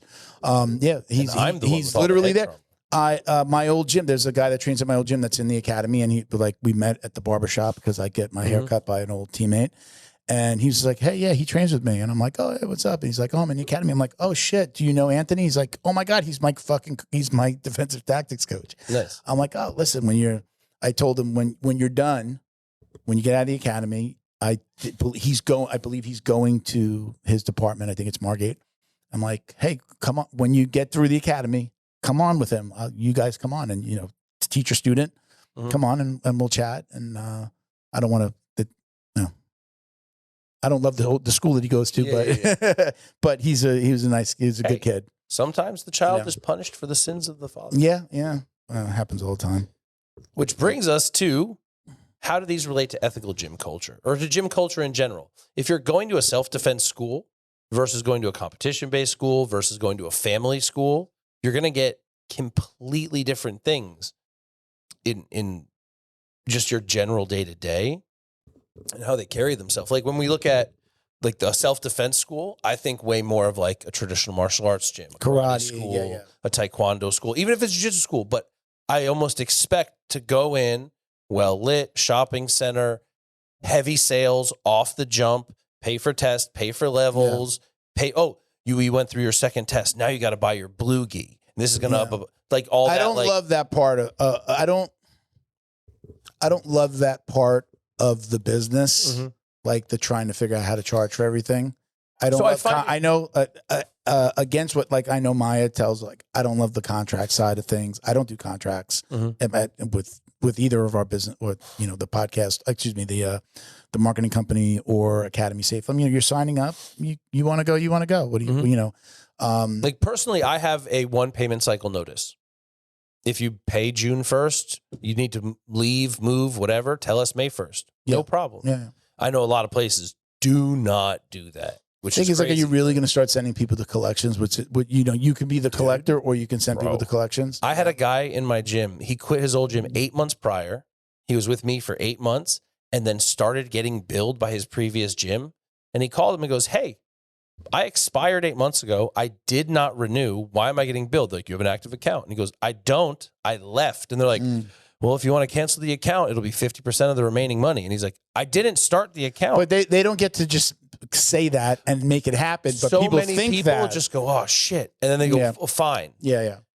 I think that's bad business. Now, like, let's go back into. But that is the stereotype of the traditional martial arts school. I get that. I don't love that. I don't do it. So let me go back. It's obviously not jiu-jitsu, but I handled the cancellations at the marketing company I worked for before I opened Black Belt. Now I had my own marketing company for about 8 years, went to work for somebody for 6, and then went out on my own. And now it's been November, will be 5 years, I believe, that we've been open under Black Belt. I took every reason that people canceled, and that's how I developed my programs. I said, people hate contracts. People hate like they cancel 30 days before, or I cancel the day before I'm going to get charged. And you're like, no, you're still going to get charged. And then we're going to then give us some advance notice. Like it would be like, give us 30 days notice, that whole thing. Yeah. We didn't post enough. We didn't do this. We didn't do that. I worked all of those things into my program, and we have knock on wood have a really high retention rate because I've already eliminated all of those problems. You can cancel anytime. As long as I haven't charged you, you can cancel the day before. I might even have renewed some of your softwares already for the month, because even like the softwares renew monthly. Really? And I'll let them, I'll say, I take the hit and I let it go. Because I think we have a lot of people that if they've canceled, they come back. We're leaving the door open for them to come back. When you start chasing somebody like that guy moved. Who's to say he doesn't move back? Yeah. So you've just created bad blood. That guy that you're waiting to get the 50% of whatever balance is due moves back 3 years later and would have been with you 2 years, but you just don't know. You don't know. Yeah. Well, he's never coming back if you pull that. Yeah. I also think I've been part of the get rich quick. I've seen like those, and I'm just like, I'm willing to put in the time and the investment and let something build. I'm not like starving for money. I'm not that 20-year-old kid, 25-year-old kid. Like I want to be a millionaire by the time I'm 30. I want to build, it's why me and Sean get along from Flow and Roll get along so well is because there have been so many parallels in how our businesses have built right down to how much we made per year. And, we focus on building relationships. He builds relationships with the schools, with the kids, with, people like me who he sponsors, the podcast. And I've had bigger companies come to us and say, we want to sponsor. And I've said, I have Sean, I have Flow and Roll. He's been with us 7 years versus you're going to be with me for a year and then you're going to move on to somebody else. It's just going to happen. I've seen that happen with the bigger companies. That's what the business is. You know, we had Manscaped and it was just like, you have to have 8 sales a month and you have to do this and that. We dipped to 7 sales. They're like, okay, see you guys. You know, they were giving us money, then they wouldn't give us money. And then it's just like, look, we're a small podcast. We want to be associated with you. But like, if you didn't have certain masses, they drop you at the you know, on a dime. So not Sean. You know, we do marketing. We help him out with some of his marketing. He has us out at these events. He's paying for hotels. Like the cumulative effect of that relationship has been better than dealing with one big company. That's just like I'm not going to mention names out of respect for him, but if you look on the Academy Safe website, we have 3 apparel companies. And one of them has been around longer and is way bigger than him. I don't know if you see it, I'll mention it after the show. They were like, we don't want anything from you. We know you have another relationship. We just want to support Academy Safe. Awesome. When I want to touch anything that you have going on, they're emailing about us. I could say it actually. It's Hyperfly. Hyperfly is emailing about us once per quarter because it's as it relates to Academy Safe. They're posting about us or emailing to their database once per quarter. I put their logo on the website. They go, we want nothing else. Awesome. I'm like, well, you know, I go, oh, I already have these relationships with 2 other companies, blah, blah, blah. And they were like, oh, we don't want anything from you. It's a female founded and run company. And she's just like, yeah, I want to, what you guys are doing is amazing. We just want to support. How can we support you? And they wanted nothing from us. It actually changed the way we're doing relationships going forward. But like, that's a great example of like relationship building. Okay. They want nothing from you. You just want to help build somebody's support. And like in BNI, we call it giver's gain. You throw into the pot, everybody eats, everybody grows. I may give you tons of referrals, but I don't give this guy a ton of referrals, but you give him a ton of, I give you referrals, then your referrals go to, we all eat. I don't have to give him anything and he's not upset about it. We're all supporting each other. We called it the revolving 20. You're going to come to my bar. You're going to tip me 20. I'm going to go to your bar. You're going to tip me. It's the same. Like in the biz guys, right? Yeah. It's like you just take care of each other because you're going to. So as this would relate to like building a culture in a gym, no matter what type of facility you're running, whether you're based for competitors, you're based for self-defense, or you're based for the family, like what would you think are some like 100% pillars? Like, okay, I own a gym. Most of my assistant coaches are 19, 20, 21. The first rule, no fucking students. Yeah. Period. I think, you know, I've spoken to, we've had him on the show, is Joshua Fry from the Grounds MMA up in, is that Bonita Springs? I believe that's Bonita Springs. Yeah, around that Fort Myers. It's in that Tampa, like that. No, it's like apparently straight west from us. So I believe it's Bonita Springs. I'm sorry if I'm getting that wrong. You were co-hosting when we had them on, we're right? homies. Yeah, we're buddies. He was, he's part of Maya, and I believe he was like, you've been part of some groups together, right? So he brought one of his guys that was on, Brian, and I asked him, oh, you know, do you have a dream of opening a gym? He's like, no. I'm like, oh, I'm surprised. It's usually like coaches, like especially if they're working in a gym, want to open a gym. He's created an environment there where he's actually paying them what they're worth, a livable salary. You can, I think Brian got married in the recent. I think it's right coming up, something like that. So. They've got like medical coverage. They do tons of stuff together. They're doing social media. Like they help with the social media. They run, you know, play a lot of golf. Joshua's a full-time teacher. Yeah. Like in a high school, I believe. He's a full-time teacher and he's got this awesome academy that's taken off and he's got surrounded by these awesome coaches that want to help him build. It's that culture. It's not just the culture with you and your students. It's, can I get staff in here that are going to believe in my vision and grow with me? It goes back to like what I said before about like, I don't want to make money from a gym. If I was doing a 40 and over gym, I don't want to make money from it. If it paid for itself and maybe we make a couple bucks, I'd be happy enough because I have other businesses. I'm getting my money from someplace else. It's just like creating my own clubhouse, right? This is my tax write-off. Not saying that that's the case for him, but he created an environment where he empowered them to run, help him run and run the academy. And he's got his full-time gig and he knows that he can trust these guys. I think Brian's like his head guy, right? Yeah, Brian's the man. Brian, like he's at the Maya events, right?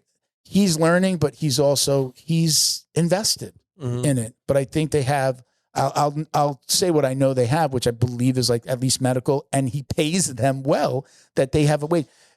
Martial arts academies are notorious for not paying much, like paying per class. Yeah. You know, like, no, this is a job. This is his job. Martial arts was salary, I believe, right? Because That's all they could really afford. Yeah. Like my school is open from 5 to 9 pretty much. Yeah. You know, you're not going to get a 40-hour week working 4.5 hours a day. Yeah. But like what some of the things really like Championship Martial Arts, they're like the headquarters for the Maya guys. They open at like 7, 8, or 9, and there's just someone in the office working. There's not classes going on, but this is a 9 to 9 job. You know, you're doing paperwork, you're answering calls, you're making appointments. And a lot of them do like a half-hour private lesson. So if you walk in the gym at 2 p.m., whoever's there is going to give you a half-hour private lesson and then sign you up.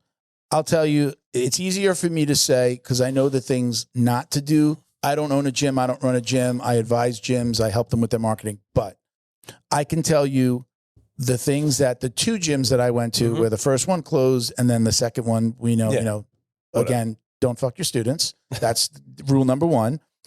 Don't try to fuck your students' wives.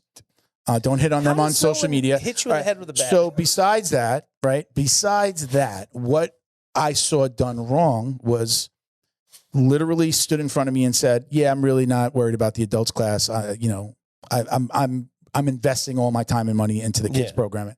That's when I knew I should have left. Is because he was like, "Yeah, I do this because I have to. I do the adults class because I have to. I'm building an army of kids." Which again, he mostly lost because of his activity, and I could never kids' moms. Yeah. Then also, it was anytime he was very much a narcissist. When he would see us get close to a coach, that coach was gone. That's crazy. Isn't that nuts? No privates. You're not allowed to do privates. You want to do a private with me? Come to class. No private, so that that's an additional stream of money that you should have been making, and your coaches could have been making. You're not paying them a lot. This is where, when a coach doesn't make a lot, the privates are where they get. So they've either got to go out and do privates someplace else. But as soon as he found out you were doing privates, gone. No striping. Again, these are all things that they did wrong. These are things that were done wrong. Hey, hold on. Let me run down the rest of the list because I got more. No, I don't believe in stripes. Adults are almost more into the stripes than the kids, right? We're proud of that program. I've literally seen grown men cry from a stripe on their blue belt. Like, that's a little much. But like that guy that lost my 400 pounder, he lost like 100 pounds in like his first 2 years of doing jiu-jitsu. So like your struggle, like, man, what it took to get here, or I got divorced, or I got this or that. And it's just like the recognition. Again, BNI, we have like our core principles, givers gain.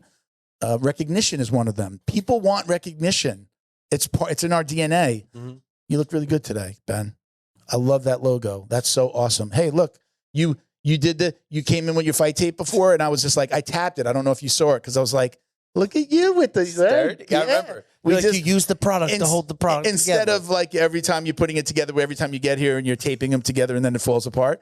Like I did it. I was recognizing you, but then we got off on a tangent. But I went like, I don't know if you noticed. I went like this. I went like, and then we were just talking, right? But I'm recognizing that you did something good. You did something right. Like it's these little things that it feeds your soul. Yeah. That stripe to go, I don't like to give stripes.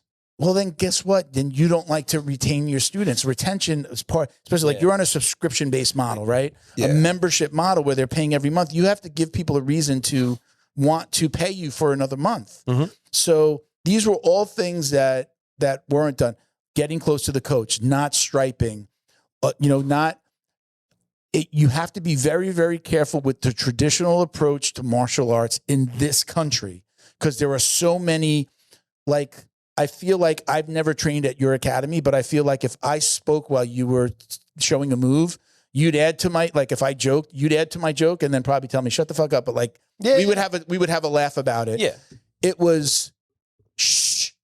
When you're shushing the parents who aren't really talking loud, but they're all like talking, the parents that are staying a while, and he goes, shh, while he's showing a move. But then you're trying to bang the parent, like you want traditional, but you're not doing the traditional thing of being a good person and trying to bang the students, right? So we've all dated. Ladies like a jerk. Oh yeah. So, right. So if you're going to be if you're going to take that traditional approach in this country now with so much loosey-goosey, like if you have a kid that needs discipline, Grace, no, don't go to you. Or I do believe in I've never trained a Gracie Baja, but I believe in that strict model of you got a really bad kid, put him in a uniform where everybody's the same. Curriculum on paper. From what I understand with Gracie Baja is they do Gracie Baja. That's funny because that lady used to record at my old place. Gracie Baja was is a paper curriculum from what I understand. Where they say everyone in the world is on the same thing that day. Yeah. If you have a bad kid who needs structure, that's the place to go. Do I got a fly in front of me? That's the place to go.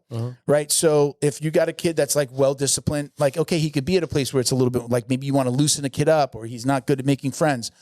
There are like plus and minuses for a lot of places, but those are the things that my coaches did bad. Literally not my first academy. He was in law enforcement and he would say like, hey, I got a stakeout tonight. But then I kind of learned that he was banging a chick in Miami and he'd be like, I can't make it today. And I had the keys and I'm a white belt opening up, but I was an adult white. I was a 40 plus white, I started at 41. So I'm 41. It was before my 41st birthday. So at 41, I had the keys to my place. I never paid him a dime. We exchanged marketing, never paid him any money, but then I was coaching, opening. The last thing I'll say is like, you can't do that and just hand off to a white, like to a younger, but like you need to have an advanced person on the mat. And then the last thing I would say is, oh man, what was it? Oh, if he only opened at 5, you talked about like the Maya guys, the champion guys, like they're there all day. You need to have the doors open earlier in the day. You need to have potential if you could, morning class, a lunch class, but you're also there for the potential of that walk-in. Right. Who, one walk-in is X. What is it for the year? Like take the monthly and times it for the year. That's the way I look at somebody. If I'm with them for the year, now this is what I'm losing by not being there. You got to get to a point where you can hire someone to be there. Yes. Because when it's just you, all the other stuff doesn't get done that needs to be done. What do you think about having like fitness classes or yoga classes during the day? So there's something going on the mats during the day? So I was at one point looking like, can I find a yogi that wants to sublet my dead hours? Okay. Kind of thing. Yeah. I didn't get that intense into it.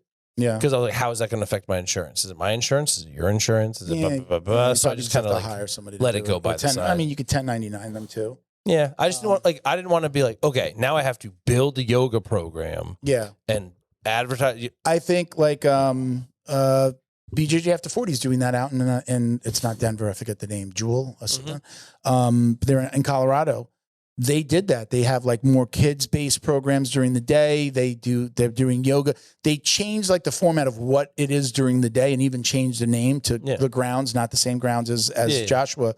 So we even were like, well, BJJ is the main thing. So they changed the name to online. It was BJJ Grounds, but they changed it to the grounds. And I'm like, it's not very clear what you're doing, but it was just like the playgrounds. And then like for jiu-jitsu, they know, grappling on the ground. Right.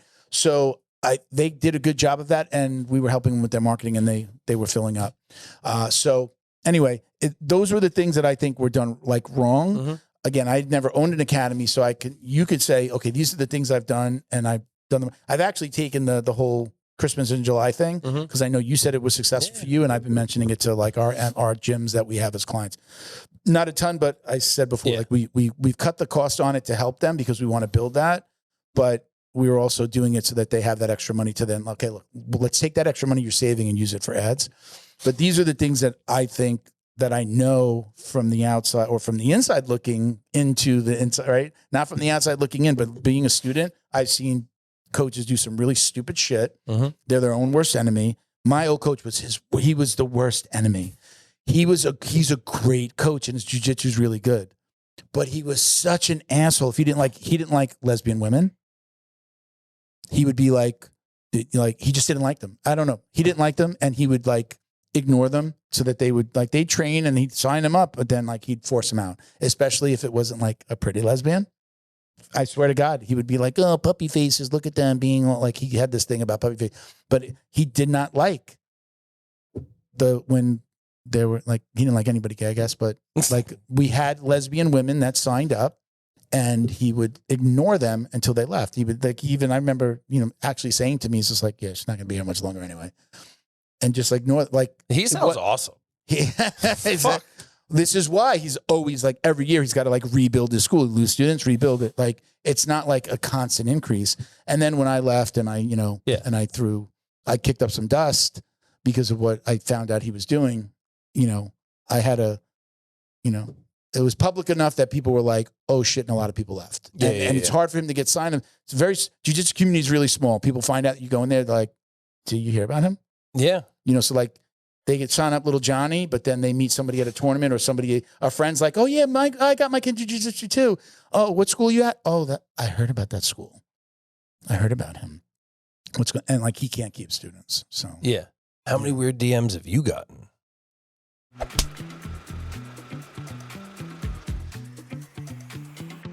Hey, fellow jiu-jitsu dummies. Think about this. How well do you know the people who are training your kids? Does your academy run background checks on all staff members, not just the owner?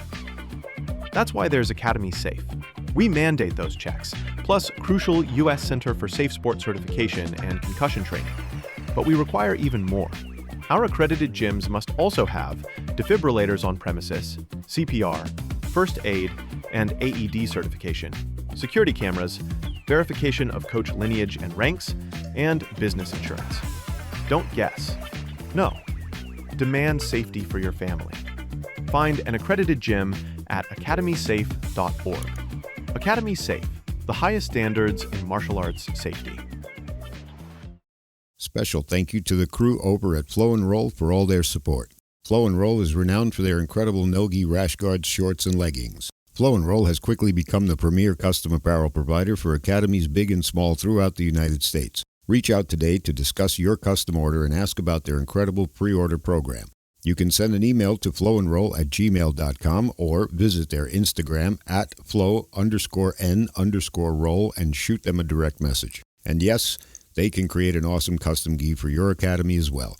Visit flowandroll.com to check out their awesome designs, and remember, you'll get 20% off your purchase of t-shirts, rash guards, or gis with code JJD.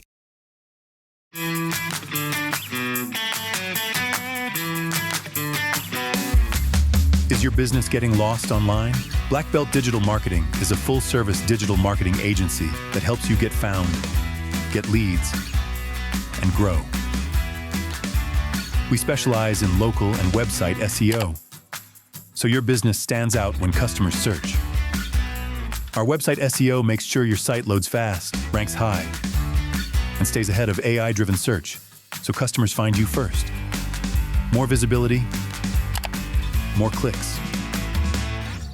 More customers right when they're ready to buy. Grow your business online with Black Belt Digital Marketing. Visit bbdigitalmarketing.com or call 9542-204932 today. Yeah. All right, let's we're gonna wrap. So no, yeah, right. I could be here forever. We could, but he doesn't want to be here forever. Whatever, dude. All right, so go ahead and do your little outro. Do my thing. Do your thing. Ladies and gentlemen, boys and girls, Hold on. children of all ages. I will do it in the Layout Optics glasses. Hold on. There we go. Hi there. Are you an athlete? Do you use athletic tape and gauze? Do you want the absolute best on the market? Well, we have fighttape.us here for you. Get on our website, fighttape.us. Go to our Instagram, fighttape.us, and use Fight Tape. Did you set up a JJD? Yeah. Code? Set that up a long time ago. Use code JJD your job for to remind 10% off. 10%? 10 whole percent. No way, Ben. Now, Fight Tape also supports grassroots martial arts. Here in Florida, we have the International Kickboxing Federation Point Kickboxing and Muay Thai tournament.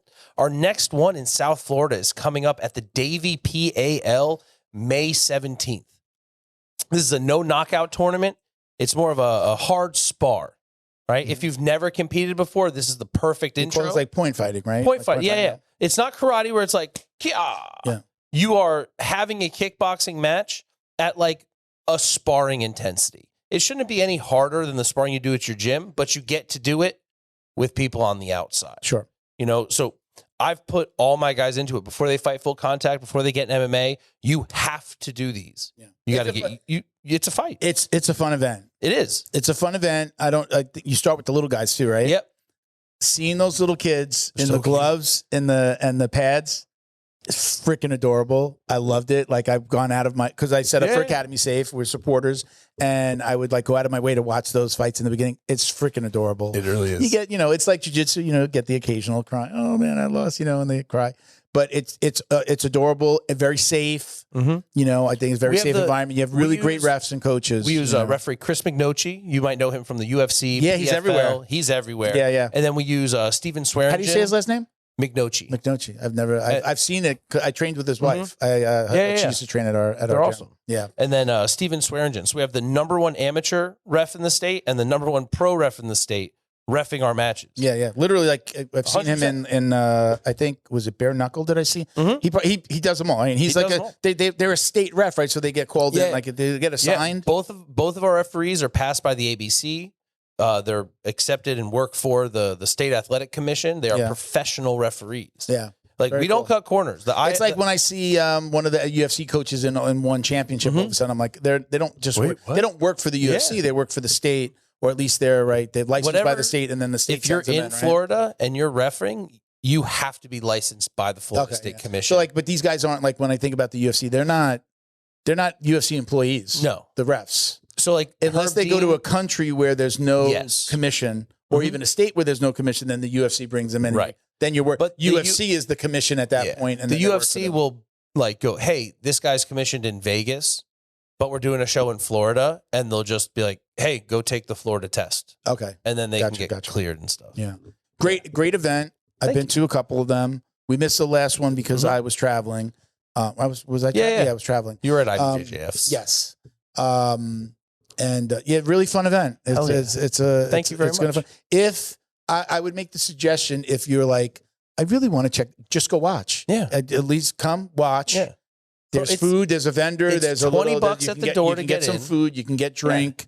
There's vendors set up. You can watch just kind of what goes on. And in fact, I suggested, really we had some coaches come by 2 shows ago going, we just want to see what it's like. I think that's a great idea. Yeah, because there's other events in the area that claim to do point fights, and they do not. You have like guys with like, there was the other ATT owners that came out. What's his name? Roger. Yep, Roger Crawl brings. He's now MMA Science. He's no longer with Top Team. But John Y sends out guys. MMA Science. Jim Ehlers is there. I've seen Jim Ehlers there both times. Ehlers martial former arts. UFC fighter. Yeah, Impact Muay Thai, Hybrid Muay Thai, Kings. And again, kids to adult, right? Kids 4 years old and up. 4 years old and up. I don't know that old time, like not guys my age, but last time we had some gentlemen in their mid to late 50s competing. That was the first time we've had like Masters 2 or better. Yeah. But I got a bunch of calls for them. So now I'm like, hey guys, we got it. You want to know what? It's a weird, fun part of it too for me watching is the refs are like making sure that somebody's not trying to take their head off. So, like they're so engaged in it that they're like, okay, like just making sure everybody's safe. That's so like for amateur guys, I think that's really important. Like I'm not going to go in there and somebody's going to fucking knock me into the shadow realm. There's a place for it, and it ain't here. Rich Grindle runs the IKF in Florida, and when we bring in our referees and our judges, we have meetings, structure. Like there's specific hand signals that the refs will use so that the guy running the table, the timekeeper, like understand the situation of the match. Okay. What we do run into is a lot of experienced competitors will use them as warm-ups and to stay fresh. And that's dope. And you should. I push my guys to do it. But don't come in there trying to knock somebody's head off. But what happens is moms or coaches be like, this kid's been training 15 years. Let him fight. This isn't a fight. It's not what you're here for. You signed up for a point competition. Now, I am the commentator for Combat Night. And if you want to fight, we can get you a fight. Easy. Yeah. That's no problem. Yeah. I saw Mitchell in at Pans too. He stopped and said hello. I think they had a show in the next thing. Like, yeah. You guys were there. You were there because you were there for Maya, but you also commentated. Yeah, I just don't know if you were in like the same building as us because there's a couple buildings. I don't know. Yeah, I'm not 100%. Yeah, but hell of a show. Yeah, hell of a show. All right. Yeah. We were.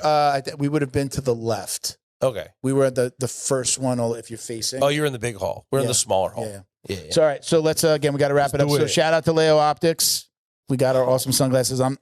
These are, you've got the bamboo. I don't have the bamboo, but it does have the stripe. Styling. These they went. I don't know that they did a whole bunch of other ones like this. I know that they stick with the bamboo, but these were like you gave me a pair of those. They're awesome. Yeah, glasses. I like them a lot. I like these. I usually wear these when I'm like not in all black. God, you're so handsome. Look at you. Good Lord. Check them out at leooptics.com. You can use code JJD for 10% off your order. They support Academy Safe as well, so let's give them a little support as well.